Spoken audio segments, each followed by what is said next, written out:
Ang tugatog ng buhay. Kabanata 926. Dahil ito ay isang bagay na iniwan ng kanyang mga ninuno, syempre, kailangan itong bawiin. Sa sandaling ito, napansin niyang may kumurot sa braso niya. Sino ta? Masakit. Tumingon siya at nakita niya na ang mayamang binibini si Phoebe Larsen. Kinukurot mo ang braso ko nang walang dahilan, naghahanap ka ba ng bagbog? Naging malamig ang ekspresyon ni Alex. Inabot din niya ito at binigyan siya ng mabigat na kurot bilang ganti. Sakto sa kanyang mga hita. At ito ay nasa loob nito. Oo, dapat nadulas ang mga kamay niya. Iyon ang dahilan kung bakit. Nanginginig agad ang dalaga sa sakit at halos mapasigaw sa sakit. Buti na lang at naalala pa niya na nasa meeting venue sila at nakakahiya kung sisigaw siya ngayon. Dali-dali niyang tinakpan ang bibig niya at tinitigan ng masama si Alex. Pumulo ang mga luha sa kanyang mga mata at sa sumunod na sandali, hinawakan niya ang braso ni Alex at mariing kumagit. Aray! Napasigaw siya sa sakit. Ang sakit ng ngipin niya. Parang halos mabali ang kanyang mga ngipin sa harapan. Ito ba ay kahit isang kamay ng tao? Kahit na ang mga bato ay hindi kasing tigas nito. Sa sandaling ito, hindi marami ang talagang nakikinig sa pagsasalita ni James at ito ay karaniwan. Nakakainip din ang debateng sinalihan ng ilan sa mga kalahok lalo na sa mga wala sa parehong larangan o sadyang wala sa parehong industriya. Tulad ni Jack na pumunta para magpagamot, ang mga bagay na kanyang pinapakinggan ay parang isang itik na nakikipag-usap sa isang manok. Kaya naman nang sumigaw si Phoebe, agad itong nakakuha ng atensyon ng maraming tao. Nakita ng lahat na hawak pa rin ni Phoebe ang kamay ni Alex sa kanyang bibig. Naglalabas na ng kahina-hinalang vibes ang aksyon niyang iyon. Kung ang dalawang tao ay hindi mag-asawa, bakit nila gagawin iyon? Alam ni na Jack at Georgie Hoffer ang pagkakakilanlan ni Phoebe. Nagpalitan ng tingin ang dalawa at binasa ang mga salita sa mata ng isa't isa. Ang ama ni Phoebe, si Wayne Larsen, ay naging opisyal sa Michigan sa loob ng maraming taon. Ayon sa usap-usapan, baka ma-promote pa siya ulit. Para sa mga ganitong uri ng big shot na opisyal na isang malaking pamilya sa mundo ng negosyo, sila ang palaging pinagtutuunan ng pansin ng kanilang mga nasasakupan. Bilang anak ng isang opisyal, ang kasal ni Phoebe ay isa sa mga bagay na pinakamahalaga. Hindi mabilang na mga tao ang gustong pakasalan ang dalagang ito at maging isang hakbang papalapit sa tuktok. Gayunpaman, kapag naabot mo na ang ganoong mataas na posisyon tulad ng kay Wayne, ang pag-aasawa sa loob ng malalaking pamilya ay isang malaking bawal. Hindi na niya kailangang ibenta ang kanyang anak na babae para makakuha ng bargaining chip para sa kanyang karera kung tutuusin. Para sa kanyang pinakamamahal na anak na babae, ang kanyang kasal ay nakasalalay sa kanyang sariling pag-ibig. Kaya hindi mabilang na mga kabataan sa Michigan ang tumama sa pader pagdating dito. Gayunpaman si Phoebe Larsen ay 26 na taong gulang na at hindi kailanman binanggit na mayroon siyang kasintahan. Hindi inaasahan na magtatago siya sa California. Agad na nagpa siya mag-ama ng pamilya Hoffer kahit anong mangyari, dapat silang magkasundo ng binatang ito na nagngangalang Alex. Sa malapit na hinaharap, maaari siyang maging manugang ni Wayne Larsen. Nagulat din si Cheryl. Agad namang binitawan ni Phoebe ang kamay ni Alex habang namumula ang mukha nito. Nang muling itutok ng lahat ang kanilang atensyon, tinanong ni Alex si Phoebe, bakit ngayon mo lang ako kinurot? Inis na sabi ni Phoebe, nakalimutan ko. Sa sandaling ito, tumayo si Darven at malakas na sinabi, "Oh James, stop making so many blind comparisons up there. Ang iyong mga bagay na ito ay pawang kalokohan tulad ng mga benda na ginagamit sa pagbalot sa paa ng isang matandang babae, mabaho at walang silbi. Kung nandito ka lang para pag-usapan ng mga bagay na ito sa medical exchange ngayon, hindi mo na kailangang magpatuloy. Bakit wala tayong kompetisyon?" Pagkasabi niya noon ay nakakuha ito ng atensyon ng maraming tao. May sumagot pa, "Oo, bilisin mo at ipakita kung ano ang tungkol sa pangkukulam na ito. Hindi ko maintindihan kung nakikinig lang ako." Tumilim ang mukha ni James at malamig na sinabi niya, "Sige, gawin natin." Umakyat si Darven sa stage. Paano pipiliin ang mga pasyente? Mayroon bang mga pamilyar sa iyo? Kung hindi, bakit hindi kita bigyan ng ilang mga kapansanan at hayaan kang pumili ng mga ito? Nagalit si James. Pumili ka. Sige. Agad na pina-volunteer ni Darven ang mga tao sa audience sa pamamagitan ng pagtataas ng kanilang mga kamay at mabilis na pinili ang 3 taong nagpapagamot. Isang babae, isang matandang lalaki, at isang bata. Sa sandaling lumabas ang mga taong ito mula sa karamihan, iniskan sila ni Alex at agad na naramdaman na may hindi tama. Sa lahat ng tatlong pasyente, wala sa kanila ang madaling hawakan. Kabanata 927. Nang mapili na ang tatlong pasyente, naging mas masigla agad ang venue kaysa dati. Lahat ng naruroon ay mga kilalang doktor mula sa lugar. Hindi kasama ang mga doktor sa kanluran hanggat ang isa ay isang tradisyonal na doktor, natutunan niya sana ang apat na paraan ng pag-diagnose ng isang pasyente upang tumingin, makinig, magtanong, at madama ang kanilang pulso, at ito ay lamang ang bagay ng mas mataas o mas mababang mga kasanayan. Ang mga taong ito ay tumingin sa tatlong pasyente at nagsimulang magbulungan sa isa't isa at tinatalakay ang mga ito. May bahagyang umbok ang tiyan ng dalaga. Mukhang buntis siya. Tingnan mo ang batang iyon. Ang kanyang mukha ay dilaw at payat. Halatang malnourished siya. At ang matandang iyon kahit anong tingin ko sa kanya. Parang kakaiba siya. Masyadong mapautla ang kanyang mukha at tila walang buhay ang kanyang katawan. Batay sa sitwasyon, ang mga palatandaang ito ay karaniwang makikita lamang sa mga bangkay. Ito ay magiging medyo nakakainis, ang pasyenteng ito, at ito ay talagang isang pagsubok ng kasanayan. Nang marinig ang usapan sa kanilang paligid, medyo kinabahan si Cheryl. Siya rin ay isang napakatalino na doktor sa kanyang sariling karapatan at nang makita niya ang matanda, siya ay nagulat din at nakaramdam din ito ng kakaiba. Hindi niya namalayang hinawakan niya ang kamay ni Alex at marahang sinabi, "Alex, ang matandang iyon, parang hindi tama ang kalagayan niya. Tingnan mo ang mukha niya. Ang kutis ay matigas at hindi na parang buhay na tao parang. Parang nakikita ko rin ang livor mortis sa kanyang katawan. Malabo ba mata ko?" Napatingin din si Alex sa tatlong pasyente sa stage. Hindi niya gaanong naramdaman ang paghawak ni Cheryl sa kamay niya at hinaplos pa niya ang kamay nito. Sinabi niya sa mahinang boses, "Hindi mo ito nakita ng mali. Livor mortis talaga. Patay na ang matandang ito. Anong klaseng malaking biro ang ginagawa mo sa sikat ng araw? Maaari bang umahan ang mga patay ng mag-isa?" Si Phoebe, na nakaupo sa kanan, ay narinig ang kanilang sinasabi at sumandal upang magbigay ng kanyang sariling 2 sentimo na hamarang sa kanila. Pagkatapos niyang magsalita ay inikot pa niya ang malalaking mata kay Alex. Sabi ni Alex, "Yan ay dahil kulang ka sa kaalaman at karanasan. Masama ka rin at makitid ang isip." Hindi nakaimik si Phoebe. Gayunpaman tila hindi makapaniwala si Cheryl. "Totoo ba yan? Hindi ba?" Medyo katawa-tawa. "Itong apprentice ng lolo mo ay hindi basta-basta. Ito ay isang bitag para sa iyong lolo." Kakaiba ang tatlong pasyente at tiyak na inayos niya ito ng maaga.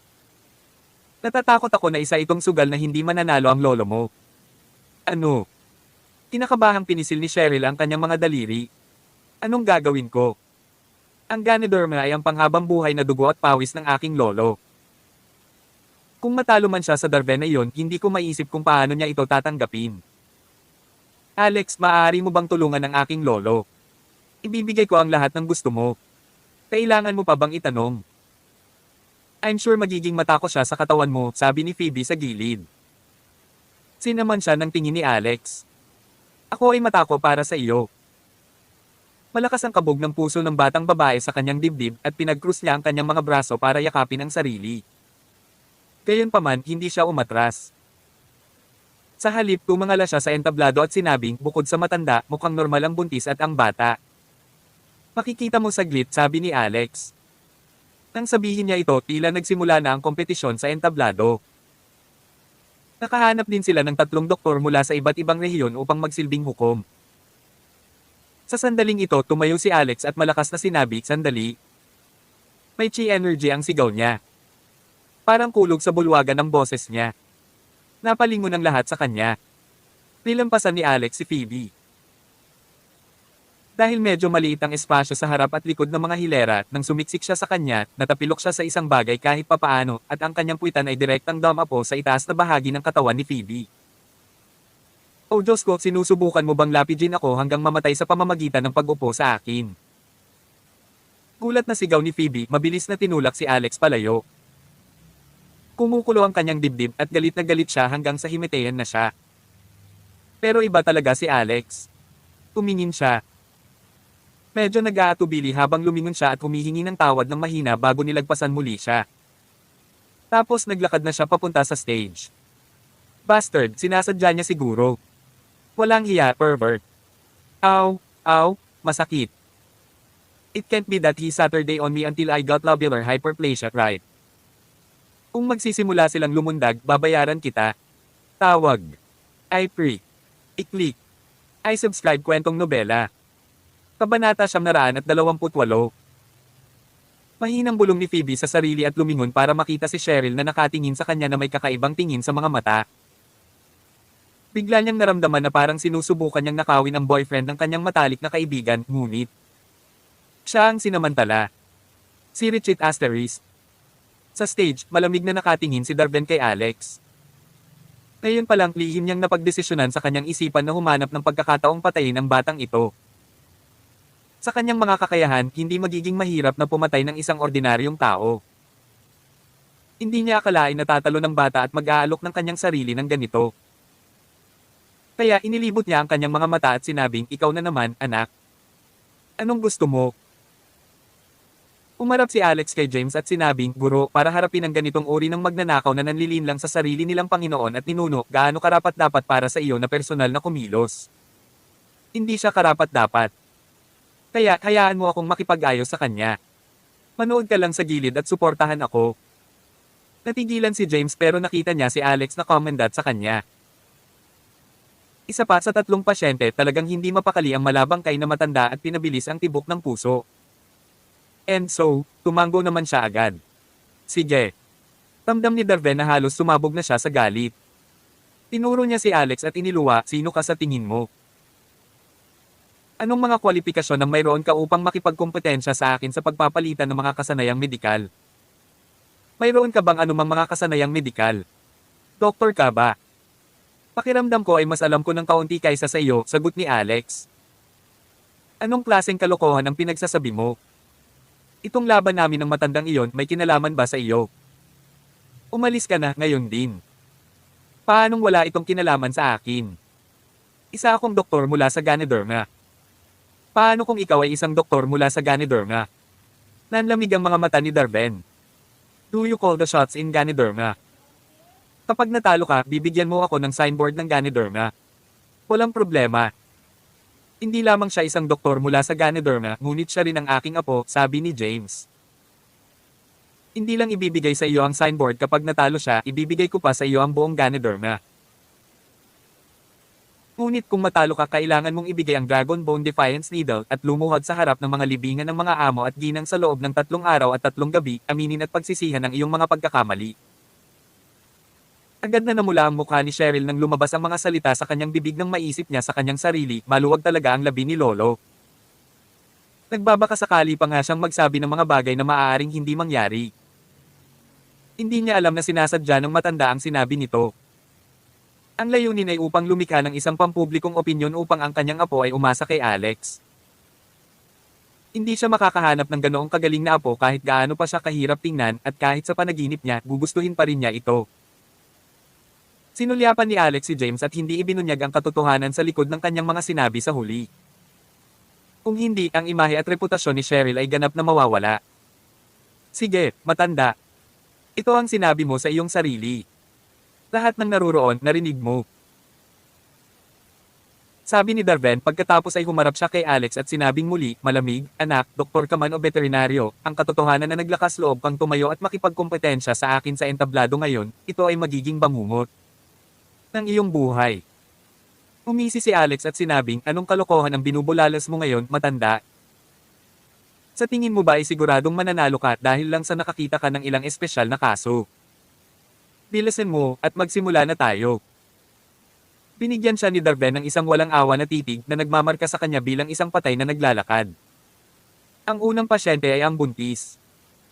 Siya ay isang magandang bagay at ang umbok sa kanyang tiyan ay parang mga 5 buwang buntis. Diretsong tinanong siya ni Alex, "Ano ang problema?" Sumulyap ang babae kay Alex at sinabing, "Ako, halos 6 na buwan na akong buntis pero sumasakit ang tiyan ko palagi. Nagpunta ako sa ospital para sa mga check-up ngunit lahat ng ito ay walang silbi. Hindi pa nalaman ng mga doktor kung ano ang mali." Biglang ngumisi si Alex at nagmura sa loob, "Goddamn, you're a transgender person. Wala kang tamang organ para mabuntis. Ikaw ay buntis na may isang nagmumulto na fetus.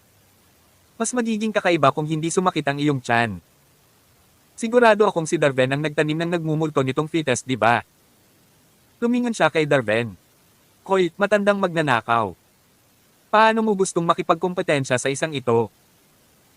Paano kung ikukumpara natin sino sa atin ang makakapagpanganak sa kanya sa loob ng kalahating oras? Sa sandaling lumabas ang mga salitang iyon, lahat ng naruroon ay nataranta sa pagkabigla. Kabanata 929. Ano? Maaari bang manganak kaagad ang isang babae na 6 na buwang buntis sa loob ng kalahating oras? Nanaginip ba siya? Bakit hindi na lang niya sinabi na ipapanganak niya ang buntis sa isang matanda kung gayon? Mahinang ungol ni Phoebe, talagang hindi na nakaimik. Isa. Nakanganga at natigilan ng bawat tao sa bulwagan. Pagkaraan ng ilang sandali, may nagsimulang tumawa at hindi nagtagal ay bumagsak ang buong bulwagan sa dagindong ng tawa. Ang taong ito ay sinusubukan lamang na maging nakakatawa, tama ba? Common sense na ang isang babae ay dadaan sa 10 buwan ng pagbubuntis. Gusto ba niya talagang manganak ang isang babaeng buntis pa lang ng 6 na buwan? Pinipilit niyan siyang manganak nang wala sa panahon. Saan nanggaling ang weirdong ito? Sa sandaling ito, may sumigaw sa karamihan at naalala ko na ngayon. Siya ang inabando ng binata na pinatalsik mula sa pamilyang Rockefeller sa California. Nagpakasal siya sa pamilyang Essex at nakilala sa California dahil sa pagiging kilalang-kilala na walang silbi. Oh my gosh, paano makakasama ang isang lalaking tulad nito sa apo ng miracle doctor na si James Coney? Siguradong dinadaya niya ang kanyang damdamin. Pagkasabi pa lang niya ay nagkagulo na agad. Ang bawat isa ay nagsimulang makipag-usap sa isa't isa at ang lahat ng mga komento ay karaniwang pareho. Pinag-uusapan nila kung gaano kawalang kwenta si Alex. Napatulala si Phoebe at hindi makapaniwalang tumingin kay Cheryl. Cheryl, anong nangyayari? May in-law na ba ang lalaking iyon? May asawa na siya. Nakipaghiwalay na siya. Sabi ni Cheryl. Nang marinig niya ang napakaraming tao na sinisiraan at kinukutsa si Alex, nakaramdam siya ng galit at lungkot at the same time sa loob. Natutokso siyang punitan ang mga bibig ng mga taong iyon. Hindi nakaimik si Phoebe. Cheryl Coney, sigurado ka bang tama ang iniisip mo? Sa lahat ng taong mahuhulog ka sa lalaking hiwalayan. Patay na ba ang lahat ng mabubuting tao sa lupa? Magaling kang pumili ng mga lalaki. Lahat ng mga lalaki sa universidad dati, maaari mong piliin ang alinman sa kanila. Umiling si Cheryl at ngumiti. Hindi naman importante ang mga yan. Kahit natambak siya, basta sa tingin ko mabango, ayos lang. Walang masabi si Phoebe. Malamang na matulala si Alex kung narinig niya ang paghahambing na ginamit niya. Sa stage, kumahagalpak ng tawa si Darven. Sa kaloob-looban, alam niya na ang babaeng buntis na ito ay dating lalaki na kalaunan ay naging transgender na tao. Hindi posible na magkaanak gamit ang kanilang katawan dahil wala silang mga tamang bahagi pagkatapos ng lahat. Paano sila makapagsilang ng isang bata? Anak, ayos lang, sabi ni Darven. Kung maaari mo siyang ipanganak sa loob ng kalahating oras, hindi na kailangang ipagpatuloy ang kompetisyong ito. Aaminin ko agad ang pagkatalo ko. Sige. Sabi ni Alex. Pagkatapos agad niyang pinalipat ang isang mesa at pinahiga sa ibabaw nito ang buntis. Hindi natuwa ang buntis at sinabing, may problema ba sa iyo? 6 na buwan pa lang akong buntis, gusto mo na akong manganak. Paano mo inaasahan na gagawin ko iyon? Bibigyan mo ba ako ng C-section? Doktor ka ba talaga? Sa tingin ko sinungaling ka at papatayin mo ako, tama ba? Hindi pinansin ni Alex ang kanyang panunuya at sa halip ay sinabing, may kasabihan na paghinog na ang melon, nahuhulog. Sa kaso mo, ang iyong fetus ay halos hinog na. Sa pangkalahatan, ang mga kababaihan ay kailangang magdala ng 10 buwan, ngunit ikaw ay napakatalino, at maaari kang manganak sa loob lamang ng 6 na buwan, kaya, syempre, makaramdam ka ng sakit.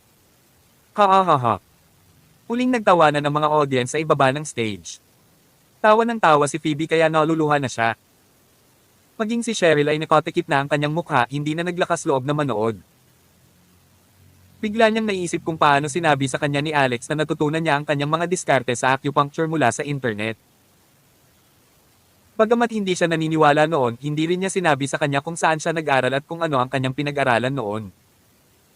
Maaaring hindi siya pamilyar sa obstetrics at gynecology. Mukhang magiging isang malaking biro ito sa bilis na ito. Nagtaas ng kilay at ngini siya ng malaking tiyan na dalaga. Ikaw ang talented. Sa tingin ko may tumutubo na pares ng sungay sa ulo mo.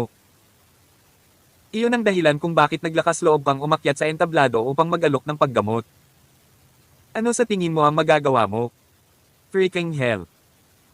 Narinig ko ang mga sinabi ng mga tao sa ibaba ng entablado na isa kang basurang manugang na walang naiintindihan. Anong uri ng bastos na paggamot ang maaari mong ibigay? Pupunta lang ako sa iyo para magpagamot kung nasiyahan at tapos na ako sa aking mahabang buhay. Dr. Darven, bilisan mo at habulin mo siya pababa ng stage. Pagtingin ko pa lang sa kanya sumasakit na ang tiyan ko. Ipinagpatuloy ni Darven ang kanyang kamangmangan at sinabing, Madam, no can do. Nasa isang kompetisyon kami at ang mga patakaran ay hindi maaaring labagin. Huwag kang mag-alala, kasama ako, tiyak na hindi ko hahayaang may mangyari sa iyo. Maaari rin nating pakinggan ito. Opinyon muna ni Dr. Alex. Inilagay ni Alex ang dalawang kamay sa likod niya at maluwag na sinabi, wala akong masyadong komento tungkol dito. Ito lang talaga ang katotohanan na ang mga melon ay hinog na ngayon at natural na siyang maaaring manganak ngayon. Tawag. I-pre. I-click. I-subscribe kwentong nobela. Kabanata 930. Sa ibaba ng entablado, nagsimula na naman ang isa pang round ng tawanan. Gayunpaman sa sandaling ito, biglang hinawakan ng dalaga ang kanyang tiyan at napasigaw. Puno ng pagkalito ang kanyang mukha at tumingin siya kay Darven na may pagtataka sa kanyang mukha at sinabing, Dr. Darven, ako. Sumasakit ang tiyan ko. Masakit talaga. Bakit kailangan niyang idagdag ang salitang talaga? Malamang dahil hindi lang ito nasaktan. Kapag sinabi niya masakit iyon, peke iyon. Gayunpaman, ngayon ay talagang sumakit ito at tila baluktot at gusot ang kanyang bituka. Nagulat si Darven at sinabi niya, hayaan mo akong tingnan. Hindi na kailangan, sabi ni Alex sa halip. Nasabi ko na, mangganganak na siya. Kapag dumating na ang panahon, mahuhulog ang hinog na melon. Itong binibini, congratulations, magiging ina ka na. Sa ilang salita pa lang ay naramdaman na ng dalaga ang sakit. Hindi man lang siya makatayo ng maayos sa kanyang mga binti at pawis na pawis siya. Higit sa lahat ang kanyang tiyan ay patuloy na lumalaki sa ilalim ng mga mata ng lahat sa bilis na nakikita ng mata. Q. Ang aking tiyan. Ano ang mali sa aking tiyan? Ay, masakit. Ang sakit kaya mamatay na ako. Dr. Darven, iligtas mo ako. Walang magawa ang buntis kundi ang humiga sa mesa at ang kanyang tiyan na parang bola ay lumaki, ngayon ay parang 9 na buwang buntis. Hindi na magkasya ang kanyang damit kaya itinaas niya ang kanyang damit, tumambad ang kanyang bilugan na tiyan. Natigilan ang lahat sa eksena. Nakakailang bagay, lalo pa nilang pinagtitinginan. Si James ay nasa entablado pa rin at siya ay mukhang tulala gaya ng lahat sa bulwagan. Tinanong niya si Alex sa mahinang boses, Alex, ito. Ano sa mundo ang sitwasyong ito? Napangiti si Alex. Bueno, ang doktor ng himala, si Darven, tiyak na nakakaalam kung ano ang nangyayari, tama ba? Nagulat si Darven. Ito ang unang pagkakataon na nakakita siya ng ganoong bagay.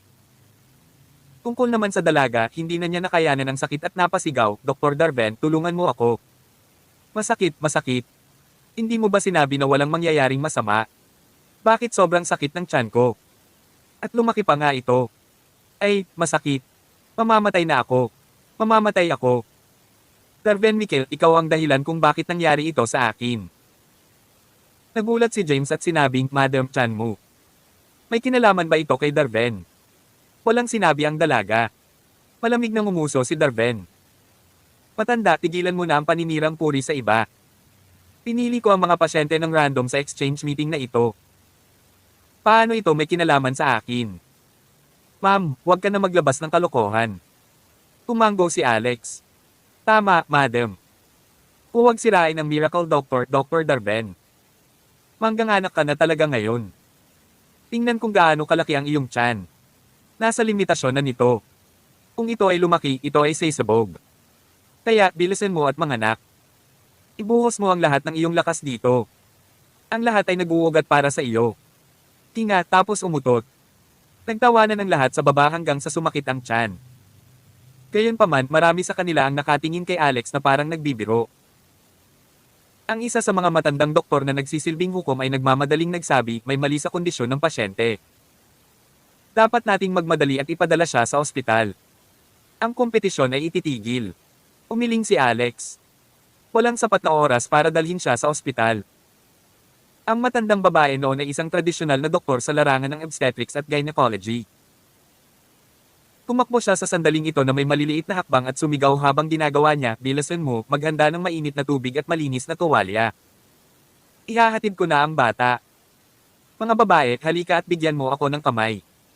Bumuo ng bilog, haba rin ang pantalon ng pasyente. Swoosh! Inubad ang pantalon ng buntis. Laking gulat ng matandang babae na ang kanyang mga kamay ay nanginginig ng hindi mapigilan at siya ay napasigaw sa gulat, bumagsak pabalik sa sahig at dumapo sa kanyang puwitan. Kabanata 931. Nang makita ng mga babaeng tumulong ang reaksyon ng matandang babae, nagulat silang lahat. Hindi nila namamalayan na lumingon sa dalaga. Kung hindi sila tumingin, hindi nila malalaman kung ano ang nangyayari. Ngunit nang makita nila ito, namangha sila. "Mahal, lalaki ba ito? Oh my God! Ano ang nangyayari? Bakit nangganganak ang isang lalaki? Hindi kaya ito ay isang sanggol sa kanyang tiyan? Ito ay isang transsexual. Diyos ko! Ang isang transsexual ay nangganganak ng isang sanggol. Magandang Panginoon!" Ang mga babaeng tumulong na bumubuo ng isang bilog sa paligid ng buntis, lahat ay nagsimulang bumulala sa gulat. Ngayon, alam na ng lahat kung ano ang nangyayari. Pakiramdam ni Phoebe Larson ay nauubusan na ng espasyo ang kanyang utak. Hindi siya babae, ngunit isang transsexual. Pero siya mismo ang nagsabi na siya ay buntis ng 6 na buwan. Nagpunta pa siya para magpa-check up sa ospital. Ang ospital ay hindi maaaring mabaygo upang matukoy kung siya ay buntis o hindi. Hindi ba halata? Ang babaeng ito ay nakikipagsabuatan kay Darven Mikhail para i-frame ang lolo ko, Cheryl Coney said. Samantala, malapit nang mawala ng malay ang dalaga na isang transsexual na babae sa dami ng sakit na kanyang nararanasan. Pagkaraan ng ilang sandali ay nalaglag siya sa mesa. Ang kanyang tiyan ay tumama sa lupa sa isang malakas na kalabog. Pagkatapos noon, nagsimula siyang magdugo. Talagang parang kung paano duguan ng isang babae kapag nabasag ang kanyang tubig. Alam ko. Ang matandang babae na nahulog sa lupa dahil sa gulat kanina ay nagsimulang magsalita ng malakas. Isa lang ang posibilidad ngayon. Dapat ay sumailalim siya sa isang operasyon sa muling pagtatalaga ng kasarian. Ang sanggol sa kanyang tiyan ay dapat na mula sa in vitro fertilization. Ngayong marami na siyang pagdurugo, wala kaming choice kundi ang magsagawa ng operasyon ng cesarean section. Isang tao, maghanda ng alak at surgical kutsilyo. Ipapa-opera ko siya kaagad. Dagdag niya. Namutla ang mukha ng transsexual na babae. Tumayo siya at tinulak ang matandang babae. "Tumayo ka sa akin. Hindi ako dumaan sa anumang operasyon doon. Wala akong sanggol sa aking tiyan. Imposibleng buntis ako. Di wala akong sinapupunan." Malamig na tumawa si Alex Rockefeller. "Di ba sabi mo buntis ka ng 6 na buwan? Ako. I made it up. Hindi ako buntis. Miracle Doctor, tulungan mo ako. Sobrang sakit na muntik na akong mamatay. Hindi ko na gusto ang $1,000,000 na inaalok mo. Ibabalik ko agad sa iyo. Bilisan mo at ibalik mo ang tiyan ko sa dati. Ouch. Sobrang sakit. Sobrang dumudugo ako. Mamamatay ba ako?" Wika ng transsexual na babae. Malungkot ang mukha ni Darven. "Hindi ko alam kung ano ang sinasabi mo." "Ano? Darven Mikhail, B-starred ka. Malinaw, gusto mong gumawa ako ng isang aksyon para sa iyo. Binigyan mo ako ng $1,000,000 at may ginawa ka pa sa tiyan ko. Ngayon, hindi ka talaga umaamin dito. Gusto mo ba akong patayin?" Sigaw ng transsexual na babae. "Hindi ka niya mailigtas pero kaya ako. Gayunpaman, dapat mong sabihin ang totoo tungkol sa iyong kalagayan," sabi ni Alex kaagad. "Kaya mo ba talaga akong iligtas?" Tanong ng transsexual na babae. "Siyempre," sabi ni Alex. Inabot ni Alex ang espiritual na kapangyarihan sa kanyang kamay ng bahagya niyang hinawakan ang transsexual na babae sa tiyan nito. Bahagyang nanginag ang transsexual na ginang.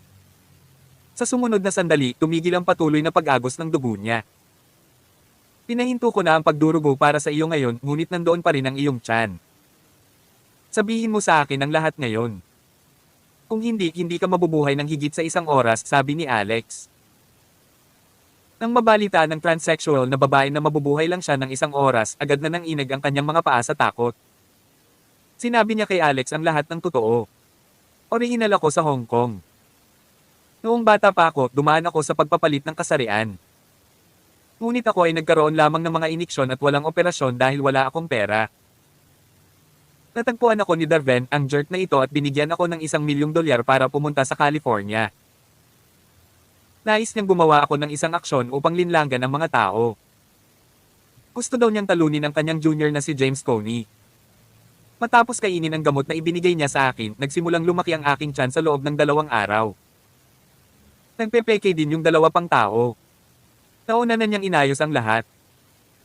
Sinabi pa niya na bibigyan niya kami ng ₱1,000,000 pagkatapos magtagumpay ang plano.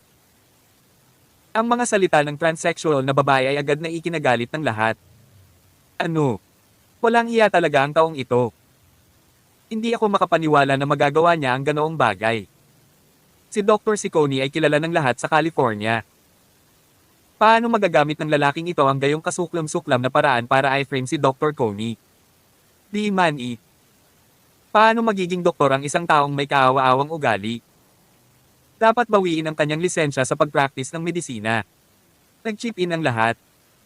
Galit na galit si James kaya kinasuhan niya si Darven at gusto siyang awayin. Alam niyang nabigo ang kanyang plano, mariin na pinandilatan ni Darven si Alex. Bata, paulit-ulit mong sinira ang plano ko. Aalalahanan kita. Mag-aalok ako sa iyo ng isang propecia. Sa loob ng 7 araw, mabubulok ang buong katawan mo at mamamatay ka rito. Ganoon ba? Sa anong batayan? Umiti nang walang pakialam si Alex. Batay sa maliit na bagay na ito. Marahang pinitik ni Alex ang kanyang kamay at isang pulang bagay ang bumungad kay Darven. Tawag. I-pre. I-click. I-subscribe kwentong nobela. Kabanata 932. Ang bagay ay tumama sa ilong ni Darven Michael bago bumagsak sa lupa. Ito ay talagang isang maliit, manipis, pulang ahas na wala pang 10 sentimetro ang haba. Nang bumagsak ito sa lupa, kamakawag-kawag pa rin ang buntot nito, ngunit ang utak nito ay pinipipiraso. Napaatras lahat sa takot ang mga babae.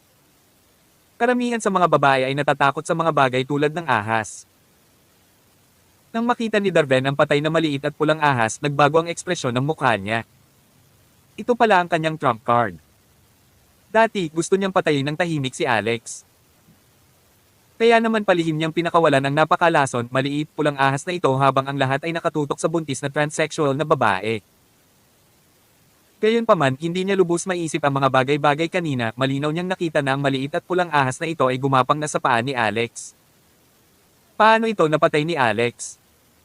Kailan gumawa ng hakbang si Alex? Hindi ito pinansin ni Darven. Ikaw ay isang Southeast Asian shaman, hindi ba? Ang 5 poisons black magic na ginamit mo ay napakahusay, sabi ni Alex. Nang marinig ito ni Darven, nanliit ang kanyang mga pupil. Sa sumunod na segundo, pumiglas siya sa kanyang mga paa at tumakbo palabas. Malamig na single ni Alex. Sinong nagsabing pwede kang umalis? Tanong ni Alex. Inabot ni Alex ang hangin gamit ang kanyang 5 daliri. Napaatras ang katawan ni Darven na parang pinalibutan siya ng invisible force. Gayunpaman, ang sitwasyon ay medyo magulo. Walang nakapansin sa maliit na detalyeng ito. Samantala, direktang dinukot ni Alex ang Dragon's Bane of 36 mula sa bulsa ni Darven Michael. Paano ka nakatalikod sa taya? Sabi ni Alex. Namula ang mga mata ni Darven sa takot. Sino ka? Si Alex ay nagniningning sa tuwa matapos makuha ang Dragon's Bane of 36. Hulaan mo. Pagkatapos noon, sinundot ni Alex si Darven at naparalisa ang buong katawan. Sa sandaling ito, ang transsexual na ginang ay sumigaw sa sakit. Masakit. Doktor, iligtas mo ako, dali. Di ba sabi mo kaya mo akong iligtas? Bilisan mo ha. Malapit na akong mamatay sa sakit. Tumikim si Alex. Kung alam mong mangyayari ito, bakit mo ginawa ang mga bagay na iyon? Alex, ano ang kalagayan niya? Tinignan ko ang pulso niya kanina. Sa totoo lang, mukhang buntis siya. This is the strange part, tanong ni James Coney. Hindi naman kakaiba dahil buntis talaga siya, mahinahong sabi ni Alex. Ano? Sa sandaling ito, sumugod din sina Cheryl Coney at Phoebe Larsen. Nangunot ang ilong ni Phoebe. Niloloko mo ba ako? Hindi ba't sinabi niya lang na ginawa niya ang lahat? Hindi naman siya buntis. Tingnan mo ang katawan niya. Paano siya nabuntis? Bakit hindi mo subukang buntisin siya? Tumikim ulit si Alex. Maaaring makatulong ako na mabuntis ka ngunit hindi ko talaga kayang gawin ang sarili ko para sa kanya, sabi niya. Habang galit na galit si Phoebe ay tinuro ni Alex si Darben. Ito ang kanyang ginagawa. Gayunpaman ang ginang ay hindi buntis ng isang tao na sanggol. Siya ay buntis ng isang nagmumulto na fetus. Ha? Ano ang gagawin natin pagkatapos? Umalaklak si Alex. Ito ay talagang napakasimple. Nang tutulungan na sana ni Alex ang transsexual na babae na mailabas ang nagmumulto na fetus sa kanyang tiyan, isang malakas na hiyawan na maririnig sa pasukan ng meeting room. Dumating na ang dakilang immortal doctor. Lahat ng doktor ay lalapit at babatiin siya ng nakayuko. Gulat na napatingin sa pinto si Alex at ang iba pa. Sa sandaling ito, kabuo ang 9 na tao ang pumasok. Ang isa sa kanila ay isang kabataang nasa edad 20 taong gulang.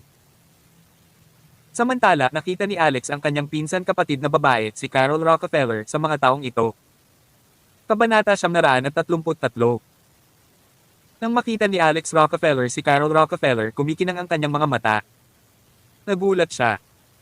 2 araw na ang nakalipas, si Carol ay kinuha ng kanyang kasintahan. Kinailangan nilang gumamit ng mahalagang mystical tool para makatakas mula sa pagkagulat ni Alex. Higit sa lahat, napahawak si Carol sa braso ng isang pangit at nakatatandang lalaki. Parang napaka-intimate niya sa kanya. Nakadikit ang kalahati ng katawan niya sa matandang lalaki. Sa katunayan, inilagay pa ng matandang lalaki ang isang kamay niya sa ibabang baywang ni Carol. Kitang-kita ni Alex ng natural na pisilin ng matandang lalaki ang puwete ni Carol. Ang aksyon ay naging sanhi ng malumanay na pag-ugoy ni Carol sa kanyang balakang mula sa gilid hanggang sa gilid. Ang ekspresyon sa kanyang mukha ay tila nagpapahiwatig. Siya ay nag-e-enjoy ng husto. Sa sandaling ito, pakiramdam ni Alex ay hindi niya kilala si Carol. Nakakuha ba siya ng bagong asawa o bagong ninong? Ganito na lang ba siya nakipaghiwalay kay Seamus Owen? Sandali. May hindi tama. Di nagtagal ay may natuklasan si Alex na misteryoso.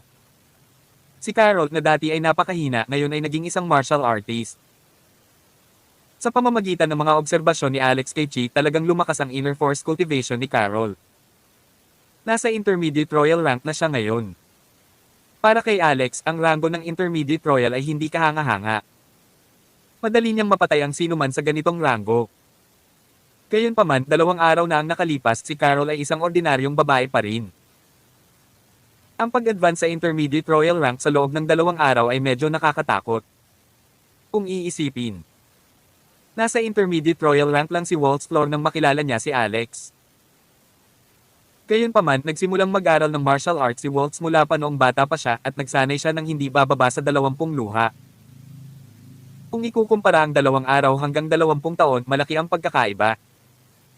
Si Carol kaya ang pinakamalakas na martial arts prodigy sa mundo. Gayunpaman, napansin ni Alex ang isang problema. Ang panloob na puwersa ni Carol ay paminsan-minsan ay nagdulot ng kanyang katawan na naglalabas ng martial arts aura na hindi mapigilan. Ito ay halos kapareho sa kaso ni Seamus, kaya naramdaman na parang pareho ang pinagmulan at ito ang nakita ni Alex na kakaiba. Maliban kung inilipat ni Seamus ang kanyang panloob na puwersa sa kanya. Naiisip ni Alex. Tulad ng pagkagulat ni Alex sa pag-iisip na ito, ang nakatatandang si Carol ay nakakapit na siya ring itinalagang miracle doctor ng Leviathan Gate, si Hosha Quantes the Weird, ay nagsimulang magsalita ng nakakatakot. Tingi kayong lahat. Hindi mo ba narinig ang sinabi ko? Ang mga inapo ng mga ghost doctor ay muling lumitaw sa mundo ng mga tao at nangangahulugan din iyon na narito ang isang immortal doctor. Ayon sa mga sinaunang tuntunin, dapat lumuhod ang isang tao para batiin ang isang immortal na doktor. Bakit hindi ka pa nakaluhod? Ang Quantes the Weird ay may kaunting martial arts foundation.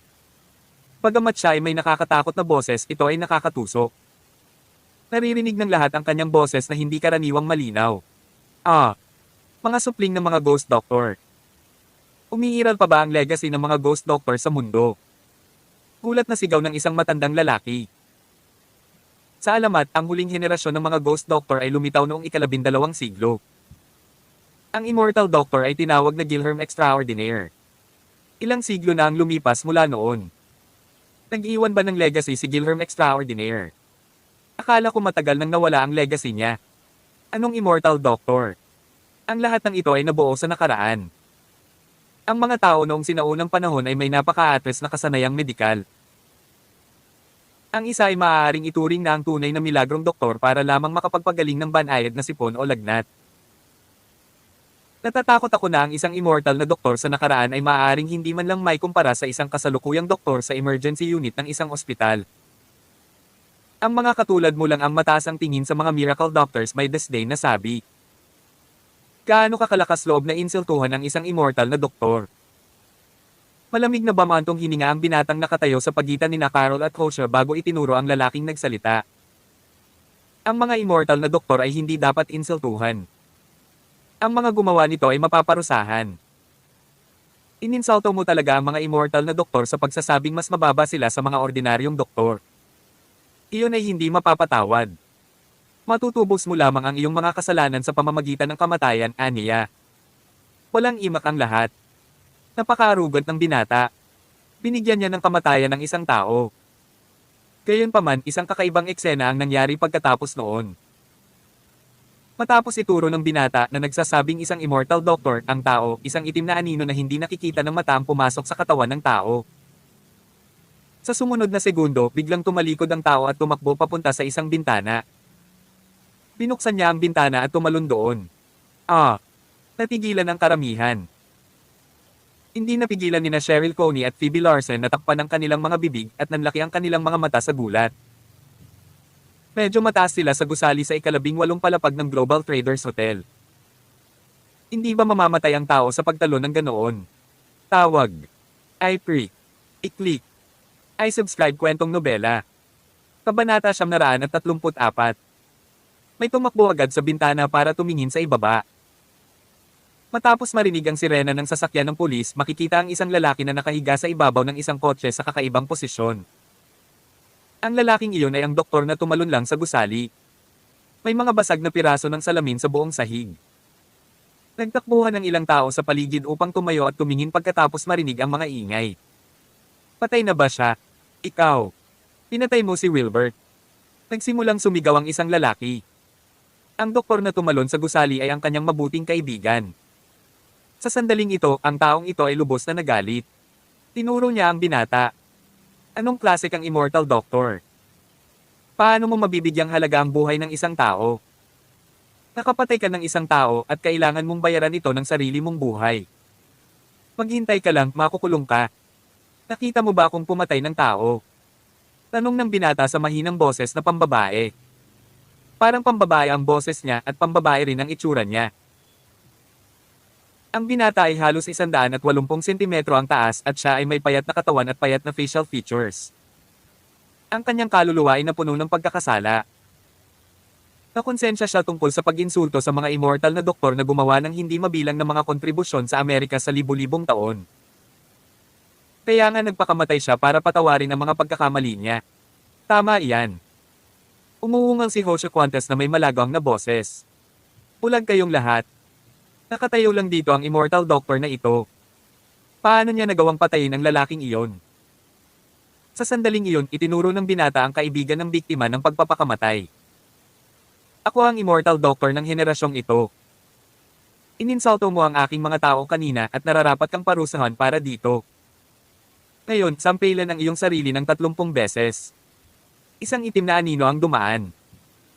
Sinimulan na talaga ng lalaki na sampilan ang sarili ng lumalakas. Sinampal niya ang sarili kaya nagsimulang bumulwak ang dugo sa gilid ng bibig niya. Sa kabila ng pagkalaglag ng mga ngipin ay sinasaktan pa rin niya ang sarili. Uminto lamang siya matapos sampilan ang kanyang sarili ng kabuoang 30 beses. Matapos gawin iyon ay tuluyan ng napatulala ang lalaki. Tinatak ni Cheryl Coney ang mga damit ni Alex Rockefeller at nagsimulang bamulong, Alex, ano ang teknik na ginamit niya? Naalala ko minsang sinabi ni Wallace Yoke na ikaw ang immortal doctor ng henerasyong ito. Bakit may iba na ngayon? Naging malungkot ang ekspresyon ng mukha ni Alex. Nakatuon siya sa pag-aaral ng isyu ni Carol Rockefeller kaya hindi niya pinansin ang binata na tinawag ang kanyang sarili na isang immortal doctor. Kaya naman hindi nag-react si Alex sa oras para pigilan ang unang tao na tumalon pababa. Gayunpaman nakita at naunawaan ni Alex ang nangyari ng sampelan ng pangalawang tao ang kanyang sarili. Nagkaroon ng malaking problema sa itim na anino. Ano ito? Medyo mukhang enchantment spell. Sa sandaling ito, muling umungol si Hosha. Bakit nakatayo pa kayong lahat? Bakit hindi ka lumuhod? Ikaw. Ako ay nagsasalita tungkol sa iyo. Luluhod ka ba o hindi? Itinuro ni Hosha ang isang taong nasa edad 40. Nanigas ang ekspresyon ng mukha ng lalaki. Gusto niyang huwag pansinin. Hosha, ngunit matapos makita ang taong puno ng dugo ang mukha at iniisip ang taong tumalon lang sa gusali na puno ng takot ang kanyang mga mata nang tumingin siya sa binata. Pagkatapos noon, lumuhod siya sa kahihiyan. Welcome, Immortal Doctor. Sa paggawa nito ng unang tao, tiyak na magkakaroon ng pangalawa at pangatlo. Para bang si Hosha ay lingkod ng binata na nakatuon sa pag-escort sa kanya at pag-alis ng mga hadlang sa harap niya. Sa wakas, itinuro ni Hosha sina James Coney, Alex, at ang iba pa. At ikaw, para saan ka pa nakatayo? Ikaw ba ay isang haligi? Lumuhod ka at tanggapin ang Immortal Doctor. Nang makilala ni Carol Rockefeller si Alex sa entablado, nagbago ang ekspresyon ng kanyang mukha. Parang nabigla siya at napatulala. Bakit siya nandito? Pagtataka ni Carol. Nakaramdam ng kaunting takot si Carol nang makita si Alex. Gayunpaman, matapos maalala na narito si Hosha at ang Immortal Doctor ng kasalukuyang henerasyon mula sa Witch Doctor sect, pati na rin ang kanyang mga bodyguard, si Carol ay naging komportable na muli. Umiti siya ng malamig. Alex, hindi ko ine-expect na makakabangga kita dito. Anong problema? Masyado bang matigas ang mga tuhod mo para lumuhod ka? Gusto mo bang magpakamatay para mapatawad ang sarili mo tulad ng taong iyon? Tumikim si Alex. Sa sandaling iyon, maraming tao ang pumasok sa pintuan. Ang isa sa kanila ay ang pinakamahusay na imperial na doktor ng Amerika, si Wallace Yo. Galit siyang pumasok at nagsimulang sumigaw. Bullshit! Hindi ka Immortal Doctor. Ang tunay na Immortal Doctor ay si Alex Rockefeller. Kabanata 935. Wallace. Nandito talaga si Wallace.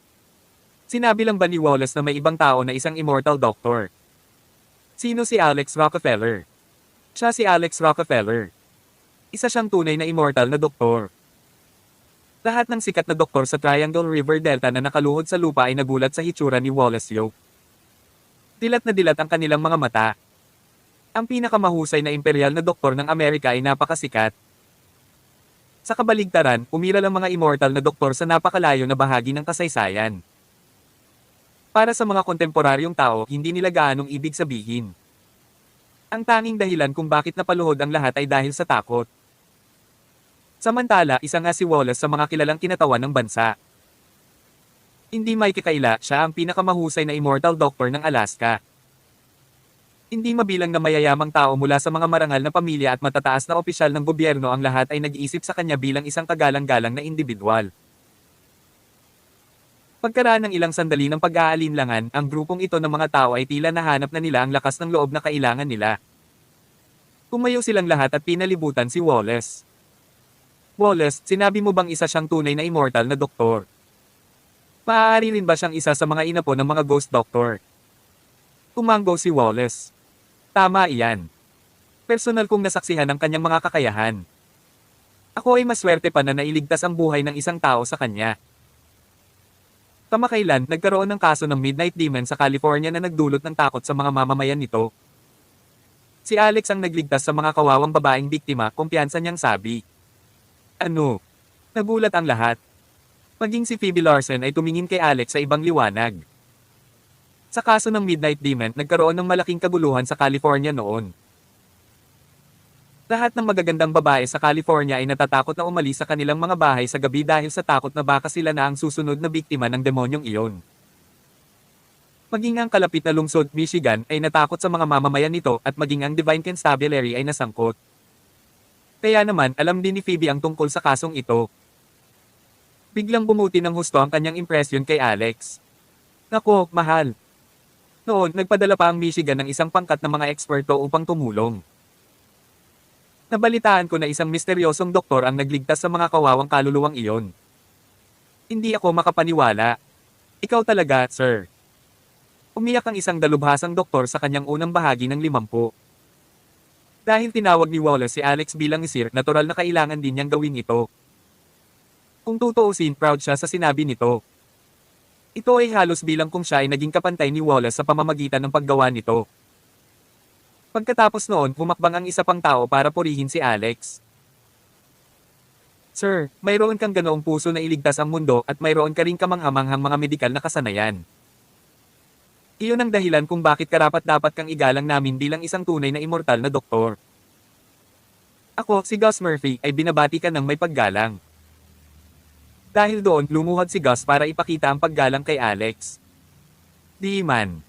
May palihim na nagmura. Ito ay talagang isang walang hiyang gawa. Kanina, lumuhod ka sa harap ng isa pang kasama na nagsasabing siya ay isang immortal na doktor. 2 minuto na lang at nakaluhod ka na sa harap ng isa pang immortal doctor. May respeto ka ba sa sarili mo? Sa susunod na sandali, may ibang lumuhod. Ako si Mickey Johnson mula sa Mount Sao. Ako ang direktor ng Departamento ng Cardiology sa Sao Municipal Hospital.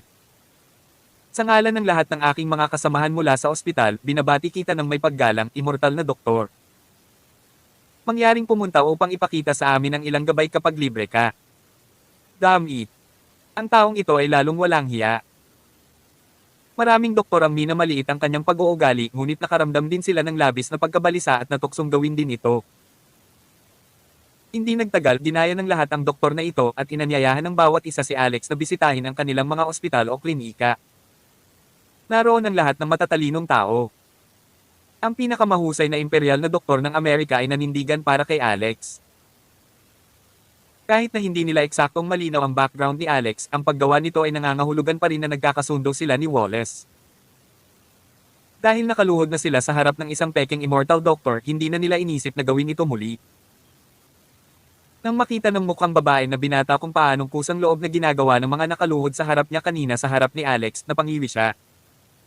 May masamang tingin sa kanyang mga mata nang tumingin siya kay Alex. Tawag. I pre. I-click.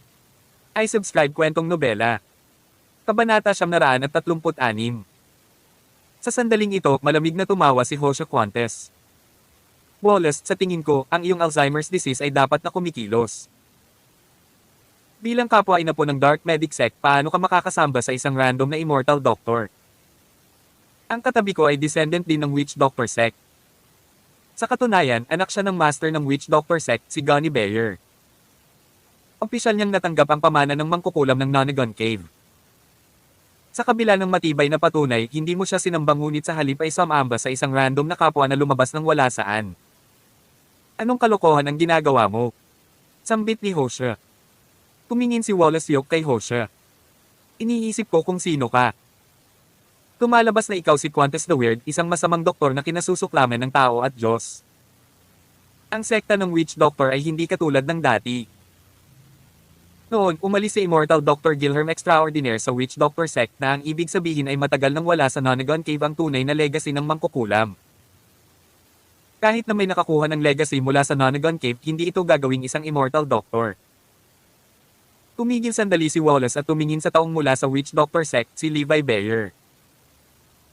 Kung pupunta siya sa paligid mo, Quantes the Weird, na ginagawa siyang kakilakilabot sa lahat ng mga account. Wala siyang pusong doktor. Kung ang isang tulad nito ay tinatawag na isang immortal na doktor, ito ay ang pinakamalaking kahihiyan sa Amerika, dagdag ni Wallace na may malamig ng huso. Tama iyan. Sumulong din si James Coney para suportahan si Alex Rockefeller. Ang apo kong manugang ay isang doktor na may gininto ang puso. Nakuha niya ang tunay na pamana ng mangkukulam at siya ay isang tunay na immortal na doktor. Cut the crap. Right then, may sumigaw ng disdain. Ang sumigaw ay si Carol Rockefeller. Tinuro niya si Alex. Kung isa kang immortal doctor, gagawin akong ninuno ng immortal doctor. Sino siya sa tingin ninyo? Siya ay isang tauna na ang ama ay inampon ng aking lolo. Noong nakaraang taon, nang magkasakit ng malubha ang kanyang ina pagkatapos ng isang aksidente sa sasakyan, ano ang ginagawa nitong immortal doctor? Lumuhod siya sa harap ng bahay ko at humingi sa pamilya ko ng $100,000 para magamot ang nanay niya sa ospital. Pag-isipan mo. Kung talagang immortal doctor siya, napagaling na niya ang kanyang ina. Bakit maghihintay ng isang taon para natural siyang magising? Kaya huwag mong hayaang lokohin kanya. Ulalas ni Carol. Sa mga tagalabas, si Carol ay pinsan kapatid pa rin ni Alex. Sa makatuwid, ang kredibilidad ng kanyang patoto ay tumaas. Nagkatinginan ang mga lumuhod sa harap ni Alex bago humarap kay Wallace. Ngayon, ang magkabilang panig ay naging makatwiran. Hindi nila nalampasan ang kalituhan. Hindi na nakatiis si Cheryl Coney. Ikaw si Carol Rockefeller. Sa mga sinabi mo, ito lang ang nagpapatunay kung gaano ka cold-blooded at walang puso ang pamilyang Rockefeller. Pasuklam-suklam din sila at walang hiya. Itinatag ng mga magulang ni Alex ang buong Rockefeller Group mga taon na ang nakalipas at ito ay nagkakahalaga ng hanggang 300 bilyong dolyar. Sa huli, natanggap ng iyong pamilya ang lahat ng ito.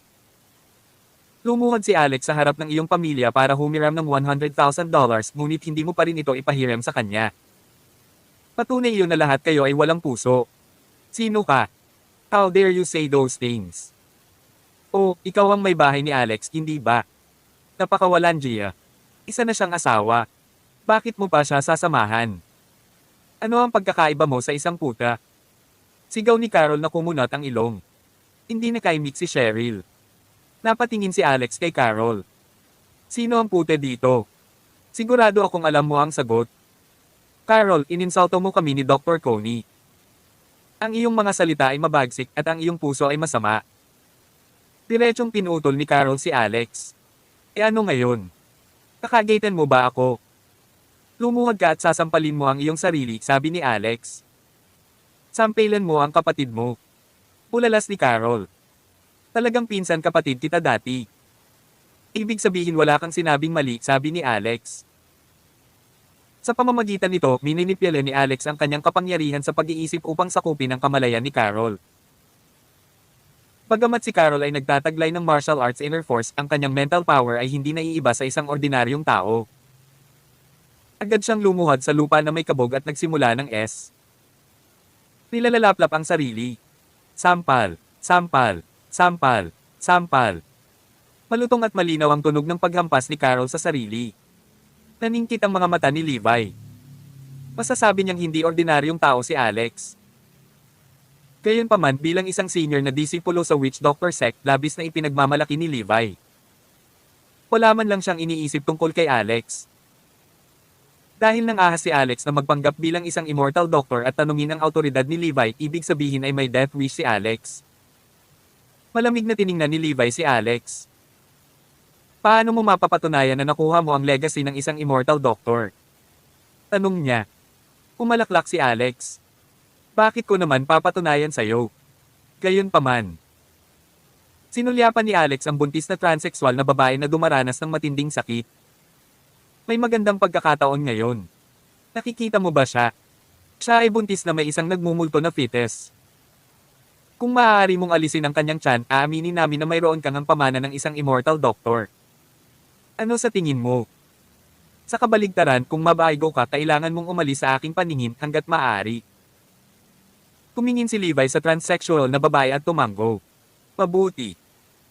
Ipapakita ko sa iyo kung ano ang hitsura ng isang tunay na mangkukulam na pamana. Kabanata 937. Sa sandaling ito, ang tiyan ng transsexual na babae ay umabot na sa limitasyon nito. Ang kanyang tiyan ay kasing laki ng basket ng kawayan. Dahil sa sobrang pag-unat ng balat sa maikling panahon, lumawak ang ilan sa mga capillary ng dugo at lumitaw ang mga duguan sa ilalim ng balat. Mamantika at may kantab ang buong tiyan niya. Marahil dahil ang taong ito ay nakakakuha ng estrogen injection mula pa noong siya ay bata, ang kanyang balat ay talagang maceland. Mas pambabae pa siya kaysa sa mga normal na babae. Sa kasamaang palad, bilang isang transsexual na babae, mayroon pa rin siyang malaking ari sa ilalim ng kanyang mga damit. Pinipigilan pa rin ito ang lahat. Ngayon, ang transsexual na babaeng ito ay nasa matinding sakit. Kanina, personal niyang nasaksihan ng isang taong nagpakamatay sa pamamagitan ng pagtalon sa gusali.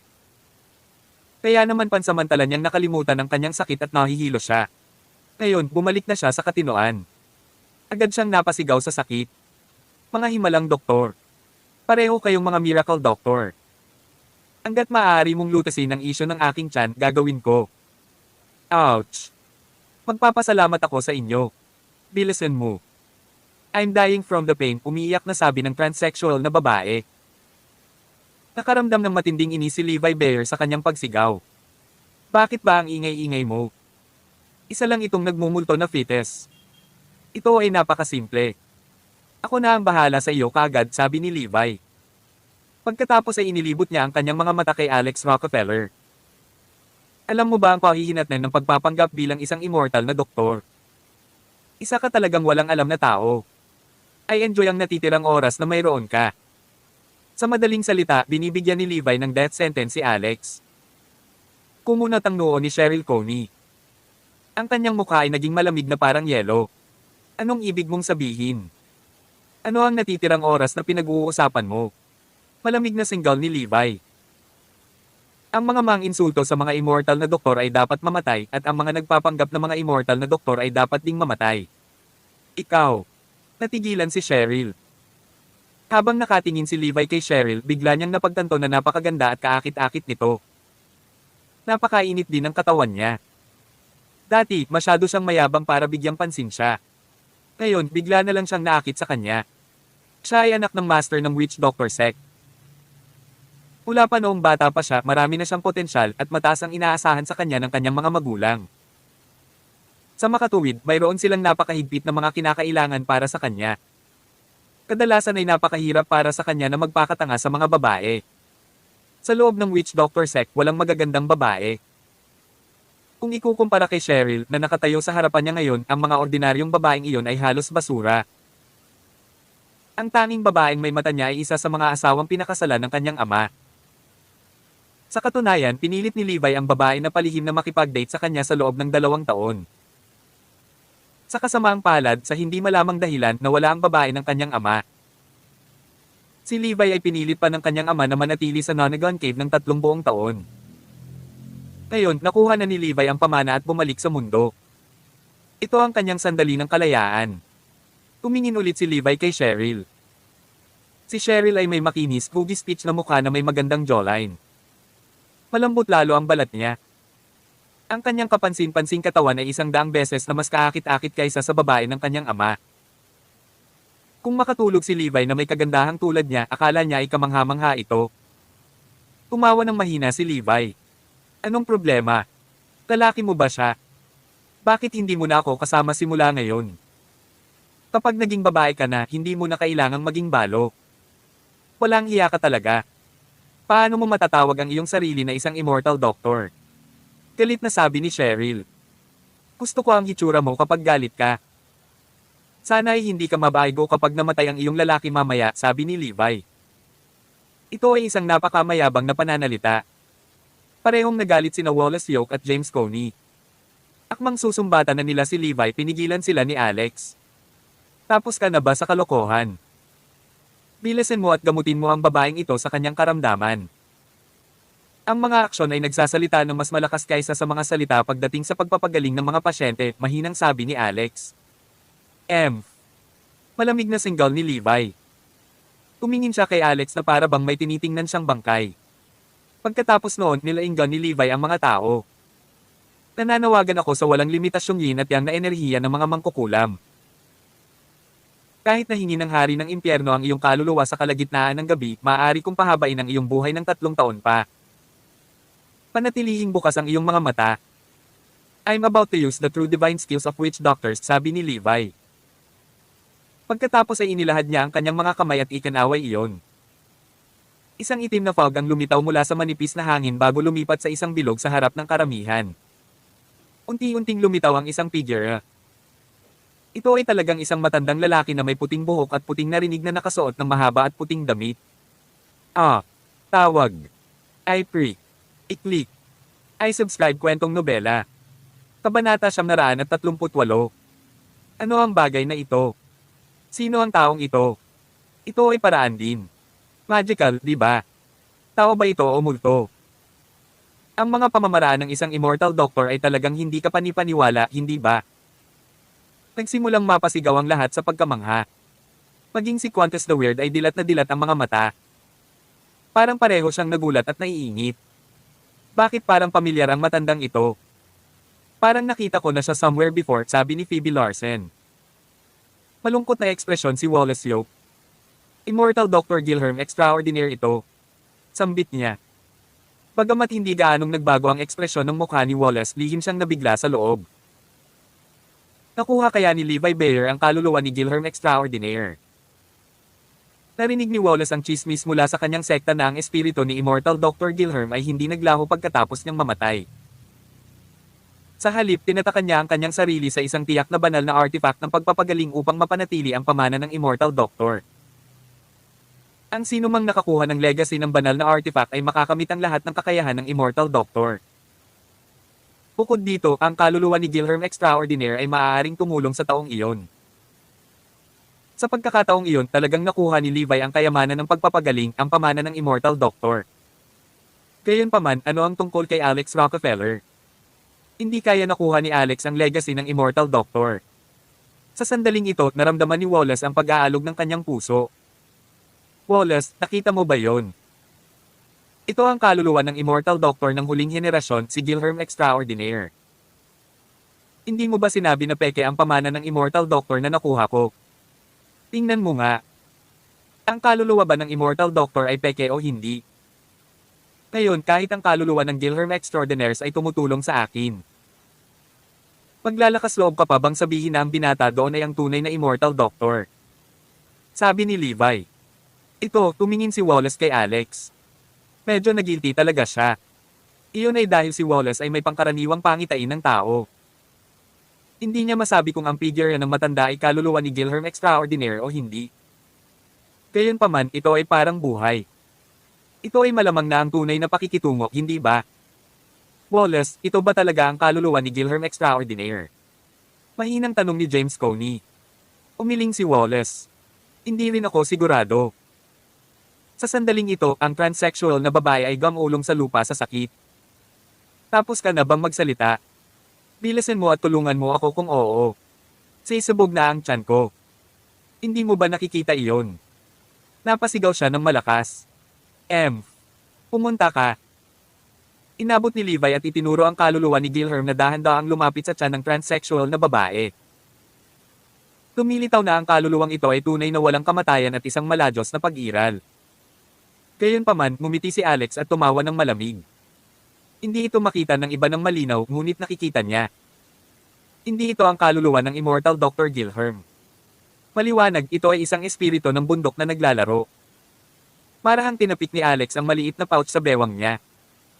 Sa susunod na sandali, si Maiko Chiba ay sumisingil mula sa state of exorcism.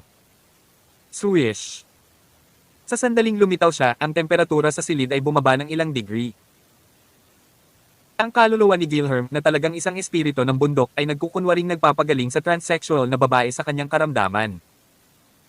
Nang maramdaman nito si Maiko, iniangat nito ang ulo. Agad itong nag-alala, halos parang nakita nito ang natural na kaaway nito. Sa sandaling iyon, mabangis na itinaas ni Maiko ang kanyang kamay. Badam! Sa sumunod na sandali, may nangyari na ikinatigilan ng lahat. Biglang lumuhad ang kaluluwa ni Gilherme sa harap ni Maiko habang humihingi ito ng awa. Tila labis itong natakot. Gayunpaman, hindi makita ng ibang tao si Maiko. Ano? Laking gulat din ni Levi. Itinaas niya ang espiritu ng bundok na ito sa loob ng ilang taon at ang isang bagay na tulad nito ay hindi pa nangyari noon. Bagamat paulit-ulit na gumawa ng lihim na spell para kontrolin ang espiritu ng bundok, hindi ito gumana. Anong problema?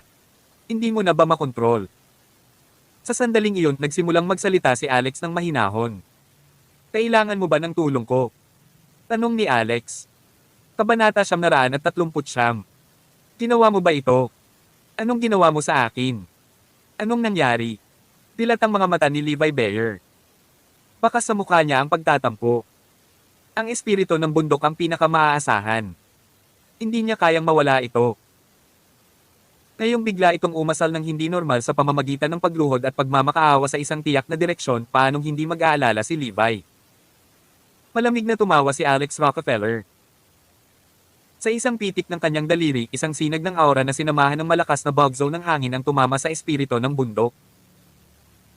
Sa sumunod na sandali, biglang nawala si Immortal Dr. Gilherme Extraordinaire na patuloy na nakayuko.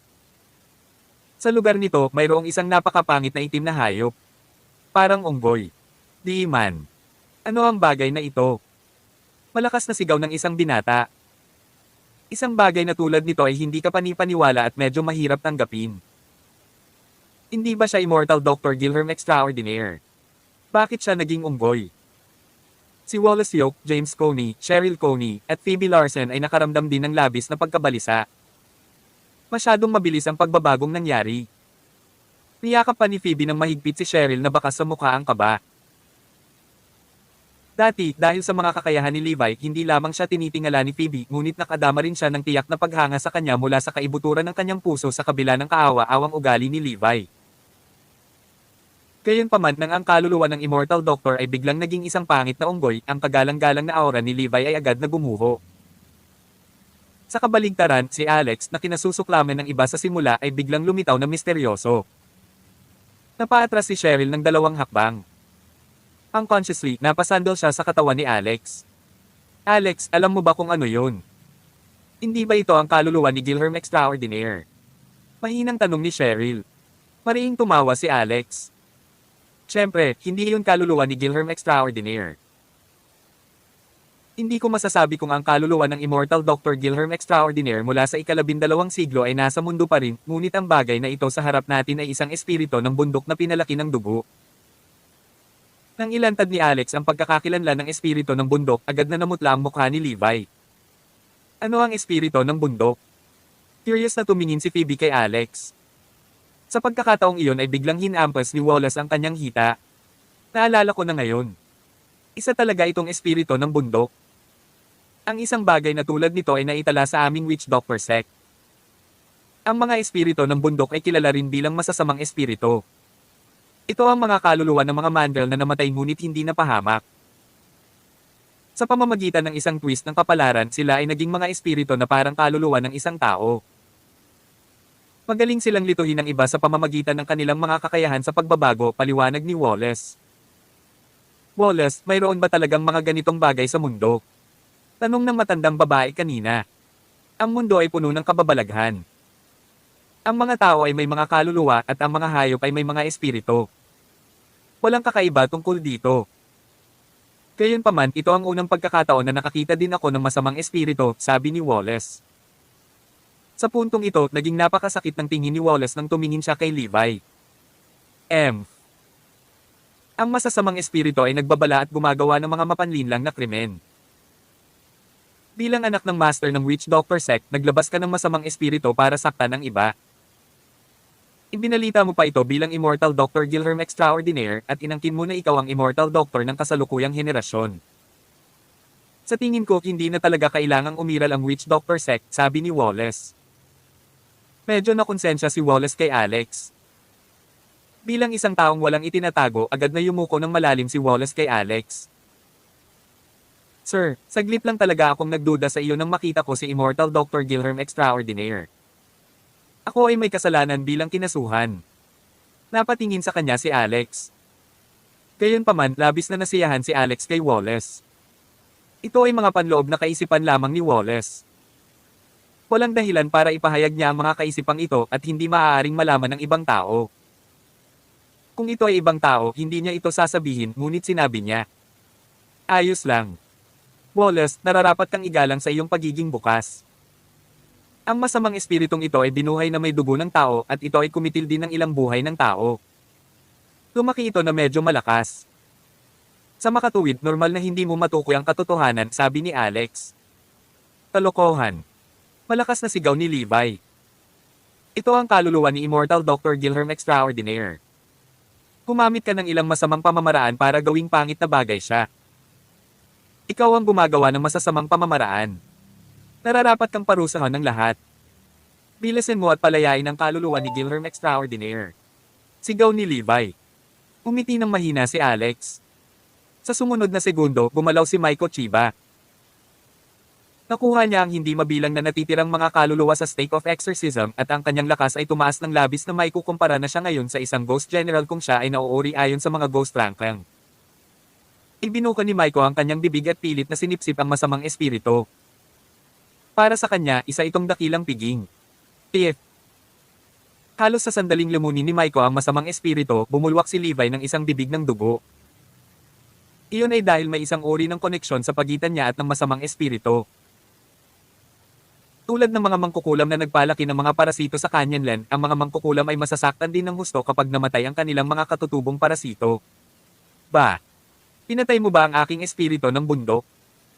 Sino man ang tingin ni Levi si Alex? Tawag. I pre. I-click. I subscribe kwentong nobela. Kabanata 940. Ehe. Ngayong inamin mo na ang pagtaas ng espiritu ng bundok na ito, gusto mo pa bang i-claim na ikaw ay isang immortal doctor? Gumamit ka ng hindi tamang paraan para luwalhatiin ang iyong sarili at naglakas loob ka pang saktan si Cheryl. May death wish ka ba? Tanong ni Alex Rockefeller. Bullshit. Si Levi Bayer ay dumura ng isang subo ng dugo. Sabi ko lang ang pagpapalaki ng mga espiritu ng bundok. Hindi nito binabago ang katotohanan na nakuha ko ang pamana ni Gilherme Extraordinaire. Ang ginawa ko kanina ay kalokohan lang. Dagdag ni Levi. Tama iyan. Si Ginoong Bayer ay napakahusay sa medisina. Kalokohan lang iyon, agad na dagdag ni Jose Quantes. Tumigil si Alex sa pangungutya kay Levi. Sa halip, tinuro niya ang transsexual na babae. Kung mayroon kang kailangan, gamutin muna ang kanyang tiyan. Umuso si Levi. Sa tingin mo hindi ko kaya? Sige, ipapakita ko sa iyo ang tunay na obra maestra ng Witch Doctor Sect, ang 13 Acupunctures of Hell. Ano? Bahagyang natigilan si Alex. Saglit ding natigilan sina James Coney at Cheryl Coney. Pagkatapos nito, nakita nila si Levi na kumukuha ng mga espesyal na pilak na karayom at nagsagawa ng acupuncture sa transsexual na babae. Ang unang karayom, ang pangalawang karayom. Ang ikapitong karayom, ang ikawalong karayom. Nakakagulat, lahat sila ay tumpak. Ilang tao ang tila medyo natulala. Lalo na't dilat na dilat ang mga mata ni James.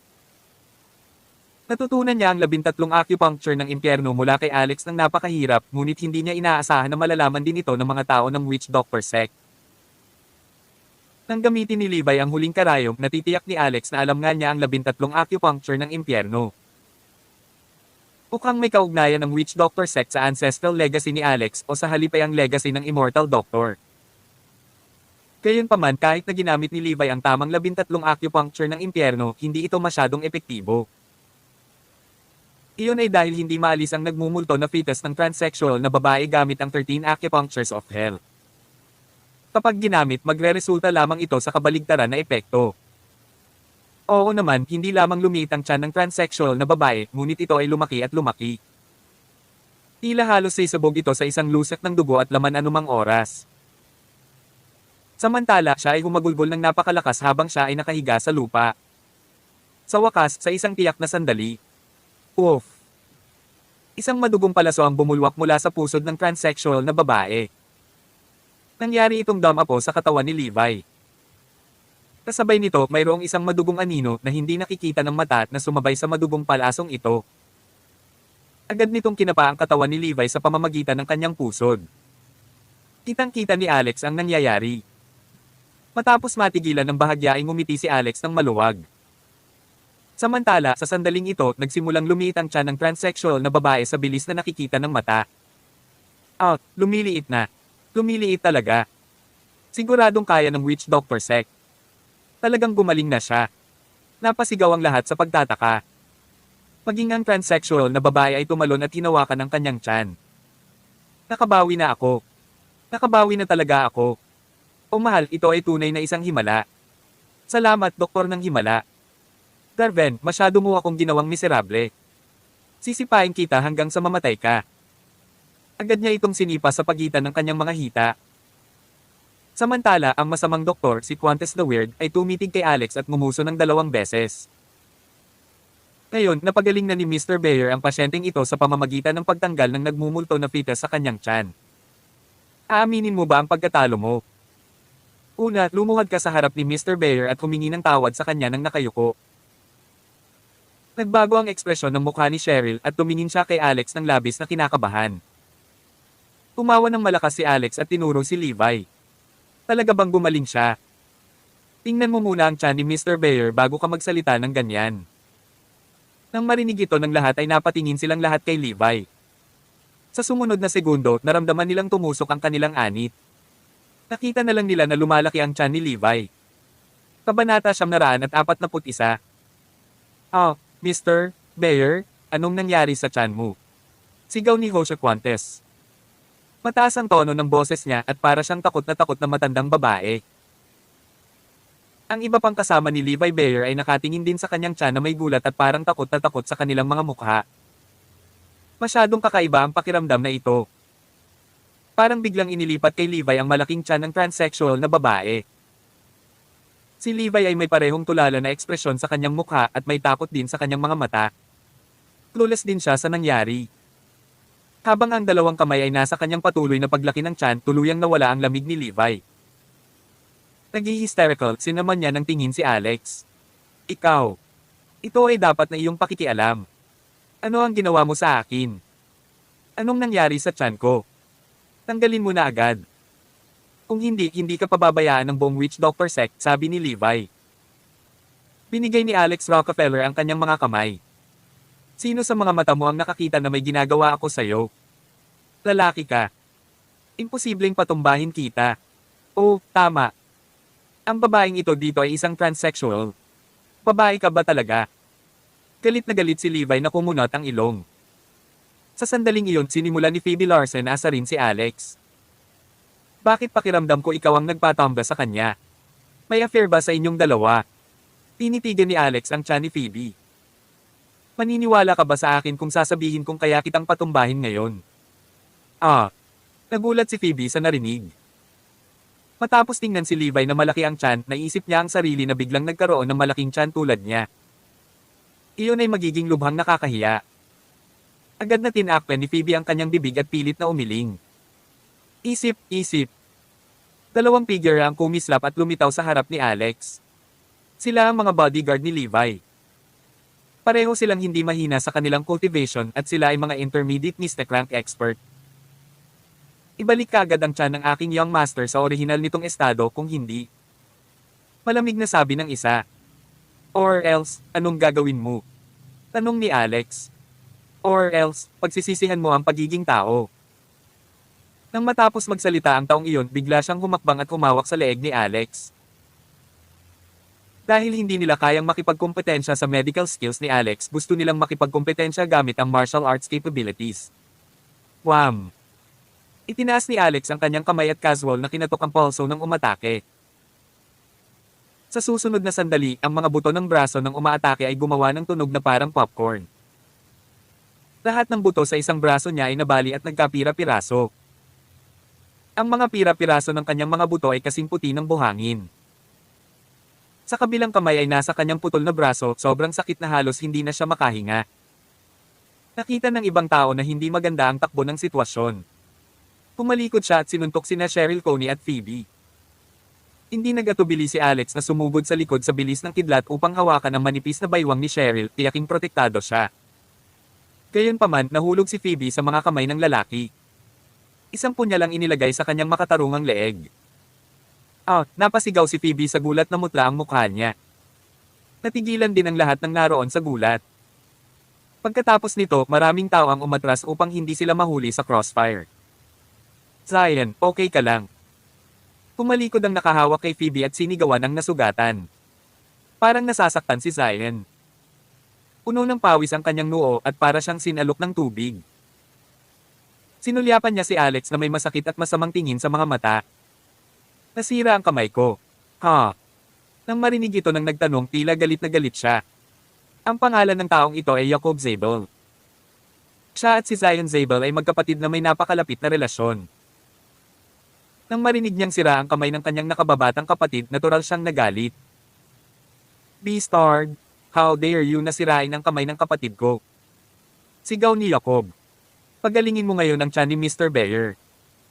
Kung hindi, sasaksakin ko ang babaeng ito hanggang sa mamatay, dagdag niya. Marahan niyang idiniin ang punyal sa leeg ni Phoebe. Agad na umagos ang dugo sa leeg ni Phoebe. Napapikit ng mariin ang dalaga sa takot at nanginginig ang buong katawan. Tawag. I pray. I-click. I subscribe kwentong nobela. Kabanata 942. Nag-aalala si Cheryl Coney, ngunit wala siyang magagawa. Pakawalan mo siya. Alam mo ba kung sino siya? Ang taong nagsalita ay ang boss ng Hoffer Group ng Michigan, si Jack Hoffer. Siya ang nag-iisang anak na babae ng mahistrado ng Michigan. Kung papatayin mo siya, hindi lang ikaw ang magkakaproblema kundi ang iyong Panginoon ay magkakaroon din ng malaking problema.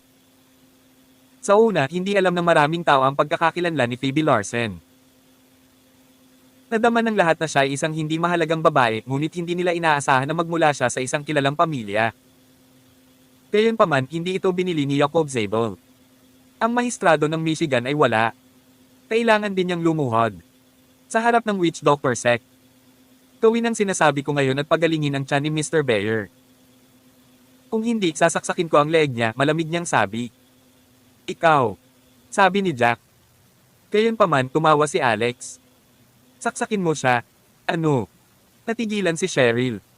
Natigilan din si Jack. Nanlaki ang mga mata ni Phoebe at tinitigan niya ng masama si Alex. Bakit ka ganyan? Anong ibig mong sabihin? Hindi mo ako asawa. Wala akong pakialam kung mamatay ka. Kanina mo pa ako kinukutsa. Hindi mo lang sinubukang sirain ang relasyon namin ni Cheryl sa pamamagitan ng pagiging third wheel pero gusto mo ring maging dahilan ng paghihiwalay natin. Phoebe, dahil minamaliit mo ako, bakit kailangan kitang iligtas? Kaya naman sige saksakin mo siya. Kapag ginawa mo ito, siguraduhing tama ang anggulo. Tingnan mo ang collarbone niya.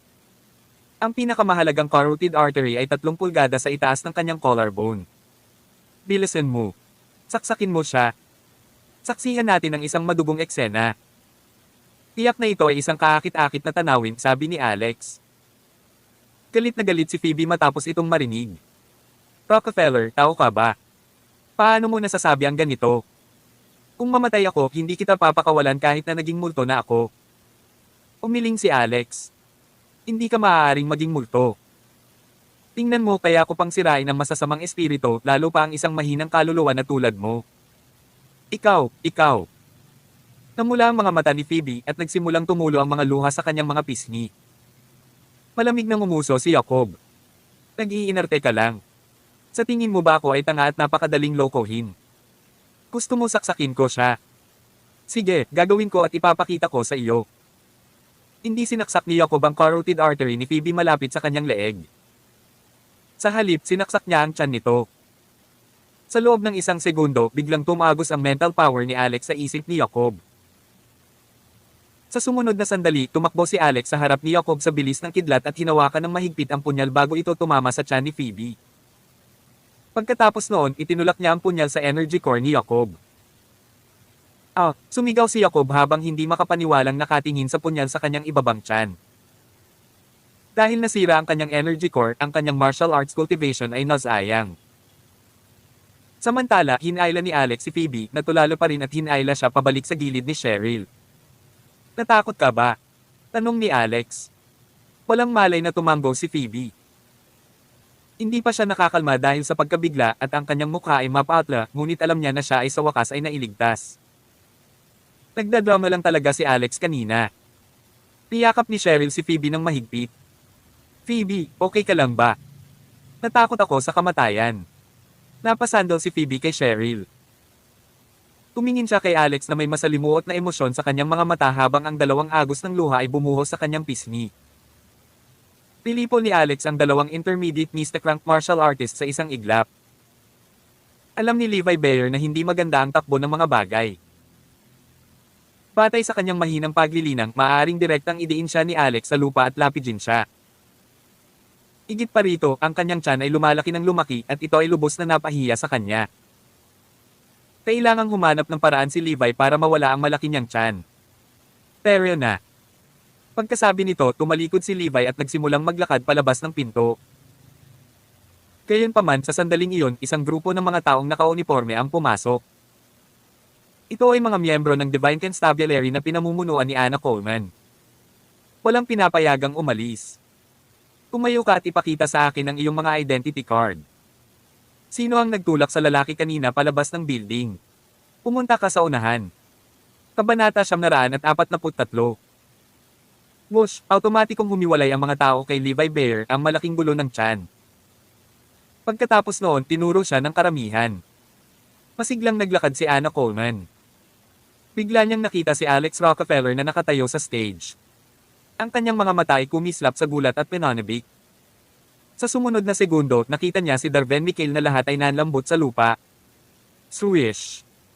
Si Ana ay parang isang malaking puting peteng na nakakita ng madugong biktima nito. Bigla siyang gumalaw ng napakabilis papunta kay Darben. Matapos matiyak na siya ngayon, tinanggal niya ang isang pares ng posa sa likod ng kanyang baywang na partikular na ginamit ng Divine Constabulary at inilagay iyon kay Darben. Ah! Sino ka? Bakit mo ako pinusasan? Tinapik ni Alex ang pressure point ni Darben at nanlambot ang buong katawan niya. Nahirapan siyang igalaw ang daliri niya. Sa sandaling ito, nang pinusasan siya ni Ana, wala na siyang lakas para lumaban. Nakapagprotesta lang siya sa pagsasalita. Hindi mo ba nakikita? Ako ay mula sa Divine Constabulary. Malamig na sabi ni Ana habang tinatapik ang kaliwang dibdib na may logo ng Divine Constabulary. Bakit mo ako hinuhuli? Wala akong ginawang krimen. Sa karamihan, may binabalak lang ako laban sa aking junior. Sa palagay ko ay hindi dapat makisali ang Divine Constabulary, di ba? Maliwanag, alam ni Darben kung ano ang Divine Constabulary. Nagpapanik na siya sa loob. Ang mga kahihinatnan ng pagkahulog sa mga kamay ng isang organisasyon tulad ng Divine Constabulary ay maaaring maging seryoso. Kung mag-isip ka ng mabuti, baka maalala mo. Hindi siya binigyan ni Ana ng pagkakataong makipagtalo. Agad niyang inutusan ng isang tao na ibalik si Darben sa Divine Constabulary. Anong ginagawa mo dito? She then smiled and asked Alex Rockefeller. Matapos kung paano niya hinayla si Alex sa isang tabi tulad ng kanyang kasintahan at hinalikan siya sa harap ng iba sa lugar ng pamilya ng Stormer ng Michigan, medyo nahihiya siya sa tuwing nakikilala niya si Alex. Bagamat may naramdamang mali, hindi niya mailagay ang daliri dito. Kaya naman sa kabila ng intensyon ni Sky Melves na mapalapit siya kay Alex, hindi siya hinanap ni Ana sa lahat ng oras na ito. Hindi niya inaasahan na makakabangga niya si Alex dito. Medyo nalilito ngayon si Alex. Itinaas niya ang kanyang baba kay Darben na inaalis na. Nandito ka ba para kunin si Darben o para harapin ang kaso ng isang taong nahulog sa gusali? Tanong ni Alex. Tinuro ni Ana si Darben. Siya ang pangunahing dahilan kung bakit ako nandito. Pagkatapos noon, pinaikot-ikot ni Ana ang buhok sa may tenga gamit ang kanyang pinky. Hindi sinasadya, napasulyap siya kay Alex. Ang taong iyon ay hindi simple. Siya ay isang kilalang pinuno ng singsing sa mga shaman ng Southeast Asia. Marami siyang ginawang kakilakilabot na gawa, sabi ni Ana. Tumanggo si Alex. Tingnan mo. Siya ang gumawa ng lahat ng ito, sabi ni Alex habang nakaturo kay Levi Bayer, isang matandang lalaki at isang bata. Pagkatapos noon, nabalitaan ni Alex kay Ana na dinala niya ang team sa Global Traders Hotel dahil nakatanggap siya ng balita na lalabas si Darben dito. Matagal nang nasa listahan ng wanted ng Divine Constabulary ang lalaking ito. Napatay niya ang 2 mandirigma mula sa Divine Constabulary dati. Natural, gusto niyang arestuhin siya para pahirapan siya sa kalaunan. Tungkol naman sa kaso ng isang taong nahulog sa gusali matapos kontrolin ng masamang espiritu ni Levi, nagkataon lang na naabutan ito ni Ana pagdating niya. Sinubukan ni Ana na gamitin ang insidente para mapawalang bisa si Darben. Kaya naman pagpasok pa lang niya, inimbestigahan muna niya ang kaso ng pagkahulog ng lalaki sa gusali.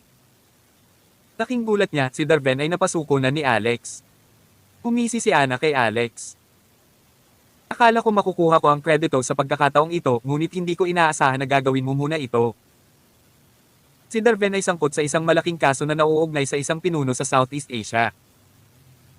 Iyon ang dahilan kung bakit ang mga nakatataas ay nag-alok ng maraming mga puntos ng kredito para dito. Nakuha mo na naman sila. Umalaklak si Alex at umiling. If you want to take credit for this, hindi ba dapat alamin mo muna kung anong klaseng tao siya? Sumugod ka ng hindi handa. Sa mahina mong kakayahan, hindi mo alam kung paano ka mamamatay, sabi ni Alex. Alam ko. Kaya naman naging maingat ako, sabi ni Ana. Umiling muli si Alex. Turn around, sabi niya. Nataranta si Ana pero lumingon pa rin siya. Pagkatapos noon, naramdaman niyang hinawakan ni Alex ang buhok niya gamit ang kamay nito. Inayla niya ang kwelyo nito. Naramdaman ni Ana ang pagtayo ng kanyang buhok ngunit tila nag-e-enjoy siya. Anong ginagawa niya? Hindi niya maiwasang mag-isip. Noon, biglang naramdaman ni Ana na para siyang tinusok ng karayom sa likod ng kanyang leeg at natusok ito. Tawag. I pray. I-click. I subscribe kwentong nobela. Kabanata 944. Mabilis na tumalikod si Ana Coleman. Nakita niya ang isang itim na bug na tila mas maliit kaysa sa kuko ng isa sa kamay ni Alex Rockefeller. Ano ito? Natigilan si Ana. Ginawa mo bang kagatin ako nito? Tanong niya. Hindi nakaimik si Alex. Inalis ko ito sa batok mo. Nakarinig ka na ba ng tics? Nagsimulang magpaliwanag si Alex. Kinilig si Ana at tumango. Siyempre, alam niya kung ano ang mga tics. Noong nagpunta siya sa isang misyon sa ilang primeval forest, ilang beses siyang nakagat ng mga garapata. Umabot sa 41 degree ang lagnat niya at nasunog ang utak niya. Ito ay maaaring ituring na isa sa mga species ng pamilya ng tick. Ito ay tulad ng isang carrion bug ngunit hindi ang tunay na bagay. Sa halip, ito ay isang mutated type sa pamamagitan ng pangalan ng carrion parasite. Ang mga tao ay artificial na nililinang ito at ang toxicity nito ay 100 beses na mas malaki kaysa sa mga carrion bug. Nakuha mo noong pinusasan mo si Darben kanina, paliwanag ni Alex. Matapos pakinggan ang sinabi ni Alex, nakaramdam ng goosebumps si Ana sa buong katawan. Mabilis niyang hinaplos ang likod ng kanyang leeg. Ang pakiramdam ng takot ay dumating bilang isang nahuling pag-iisip. Paano kung hindi mo ito natuklasan? Hindi maiwasang magtanong ni Ana. Si Alex ay gumawa ng malakas na enerhiya gamit ang kanyang kamay upang sunugin ang bangkay na parasito upang maging abo. Ito ang nakataas sa manggas ni Darben. Sa pamamagitan ng carrion parasite, makokontrol niya ang iyong buhay at kamatayan. Ibig sabihin may bargaining chip siya. Marahil maaari siyang umalis sa Divine Constabulary nang hindi nasaktan, sabi ni Alex. Tinawakan ni Ana si Alex. Sasama ka sa akin. Napaka-creepy ng lalaking ito. Natatakot ako na baka mahulog ulit ako sa isa sa kanyang mga bitag sa panahon ng interogasyon. Sandaling nag-iisip si Alex bago tumango. Si Richie. Nakatakas si Levi Bayer. Kasama sa mga nakatakas na kasama niya sina Hosea Qantas, Carol Rockefeller at ang mga lalaking nagpakita kay Levi kanina. Hindi dahil hindi sila madakip ng mga tao ng Divine Constabulary. Sa halip, ang mga ordinaryong kaso na tulad nito ay hindi nasa ilalim ng kontrol ng Divine Constabulary. Sa tuwing kumikilos ang mga tao mula sa Divine Constabulary, kailangan nila ng malinaw na tagubilin mula sa kanilang mga nakatataas. Higit pa rito, gumamit si Levi ng masamang espiritu para saktan ang mga tao. Hindi nila ito mapapatunayan sa korte. Kinailangan nilang parusahan siya at harapin ang mga kahihinatnan sa ibang pagkakataon o hayaan ang lokal na pamahalaan na harapin siya. Gayunpaman, sa kapangyarihan ng Witch Doctor Sect, hayagang ilalabas si Levi sa loob ng ilang minuto. Gayunpaman, mayroong isang bagay na masaya sa panunood sa kanya na umalis na may malaking tiyan habang siya ay umiiyak. Si Richie Asterisk. Bilisan mo, Qantas the Weird, ayusin mo ang sasakyan para makabalik agad ako sa Witch Doctor Sect. Sigaw ni Levi. Pagkalabas ni Levi ng hotel ay naramdaman niyang lumaki na naman ang tiyan niya. Sobrang sakit ng bloating na gusto niyang gamulong sa lupa. Nagmumura siya sa kanyang puso habang iniisip na putulin si Alex sa laks ang piraso. Gayunpaman, kailangan muna niyang lutasin ang kanyang malaking problema sa tiyan. Nakasimangot si Hosea habang nakatingin sa tiyan ni Levi. Ginoo. Bayer, malayo-layo pa ito papunta sa Witch Doctor Sect. Natatakot ako na hindi ka magtatagal. Kung gayon, ano ang iminumungkahi mo? Galit na galit si Levi. Siya ay orihinal na pumunta dito upang kumilos ng cult, ngunit hindi niya inaasahan na mabaigo at sa huli ay may iba pang bagay sa kanyang tiyan. Ngayon, wala siyang naramdaman kundi matinding pagsisisi. Natigilan si Hosea sa tanong. Ito. Sa tingin ko may solusyon. Ano ito? Bilisan mo, sabihin mo. Ouch. Sobrang sakit. Ito ay tinatawag na grafting. Kailangan nating maghanap ng totoong babae para mailipat natin ang bagay na ito sa iyong tiyan sa kanyang katawan, sabi ni Hosea. Tunay na babae. Tumingin si Levi kay Carol na ang mukha ay namamaga na parang baboy. Bagamat namamaga ang kanyang mukha matapos sampelan ni Alex, medyo kontento pa rin si Levi sa kanyang dating hitsura. At saka, walang ibang babae sa paligid ngayon. Tinuro ni Levi si Carol. Samahan na natin siya. Ano? Biglang nanlaki ang mga mata ni Carol at nalaglag ang panga niya. Kabanata 945. Ang pag-iisip ng kanyang sarili na kahit papaano ay buntis na may nagmumulto na fetus ay nagdulot kay Carol Rockefeller na makaramdam ng labis na takot. Anong klaseng normal na tao ang makakayanan ng ganitong pangyayari? Matapos makita kung paano nagdusa ang transsexual na babae kanina at kung paano naghihirap si Levi Bayer ngayon, mamamatay siya ng walang simpatiyo kung ang pagugpong ay ginawa sa kanya. Connie. Napatingin agad si Carol kay Hosha Quantas na may nakakaawang ekspresyon sa mukha. Ay. Baka buntis ako sa anak mo. Gusto kitang bigyan ng anak. Kung mabuntis ako ng nagmumulto na fetus, mawawala ang anak natin. Nagkasalungat ang tingin ni Hosha sa kanyang mga mata nang marinig iyon.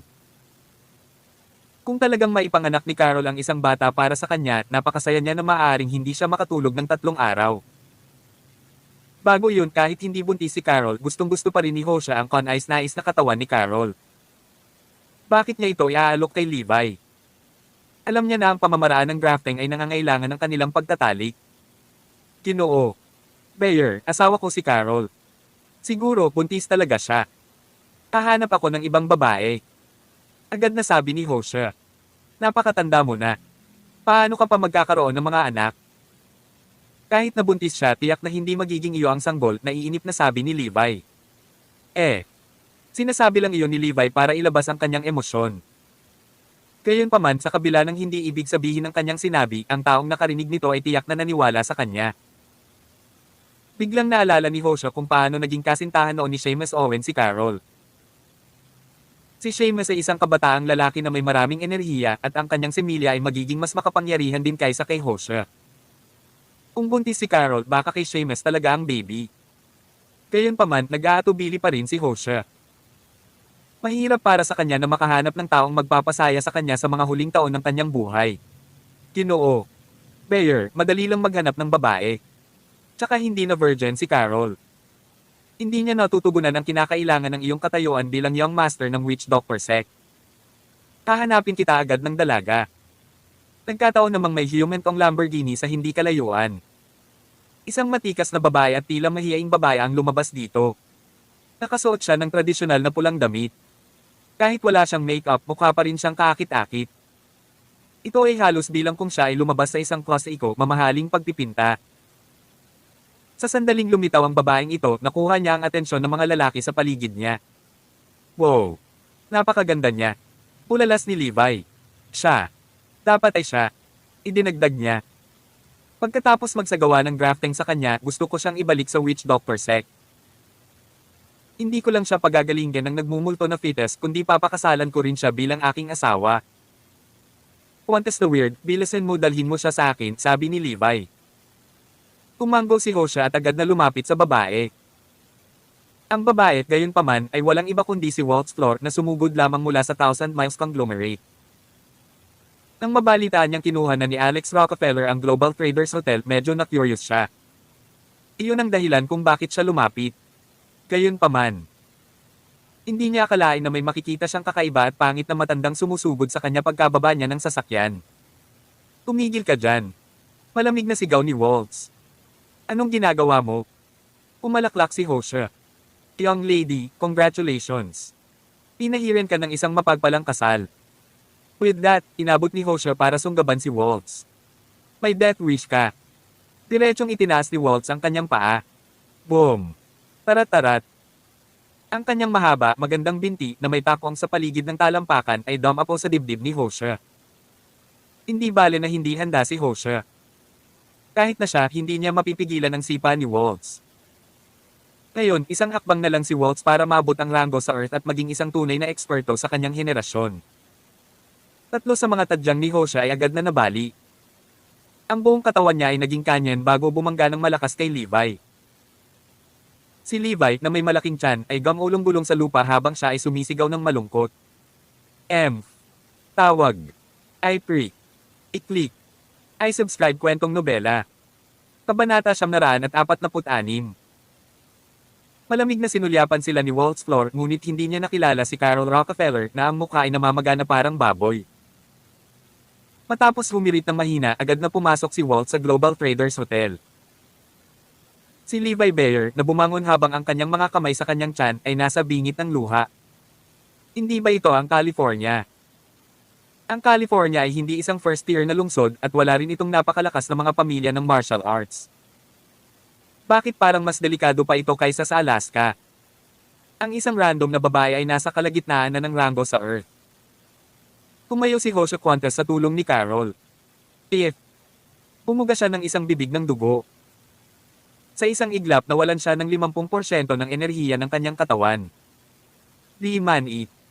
Hindi ko alam kung saan nanggaling ang babaeng iyon. Earthhem. Nabali niya ang 3 tadyang ko. Aabutin ng 2 buwan bago ako tuluyang gumaling. Agad na tinuro ni Levi si Carol. Huwag kang maghahanap ng ibang babae. Gagamitin natin siya. Cuantas the Weird, pahiramin ko ang babae mo. Pagkatapos nito, bibigyan kita ng 2 longevity pills na espesyal na ginawa ng aking witch doctor sect. Ang isa sa mga iyon ay maaaring pahabain ang iyong buhay ng 3 taon. Sa 2 table task, mapapahaba mo ang iyong buhay ng 5 taon sa pinakamababa, sabi ni Levi. Nang marinig ito ni Jose, nagningning ang kanyang mga mata. Sa kanyang edad, ang higit niyang pinahahalagahan ay ang kanyang habang buhay. Bagamat nakita niya ang nagsusumamong tingin ni Carol, tumango pa rin siya ng may mabigat na puso.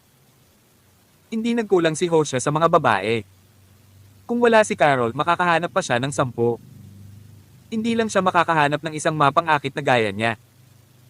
Ngunit kumpara sa 5 taon ng dagdag na buhay, ang pang-aakit ni Carol ay tila hindi na mahalaga.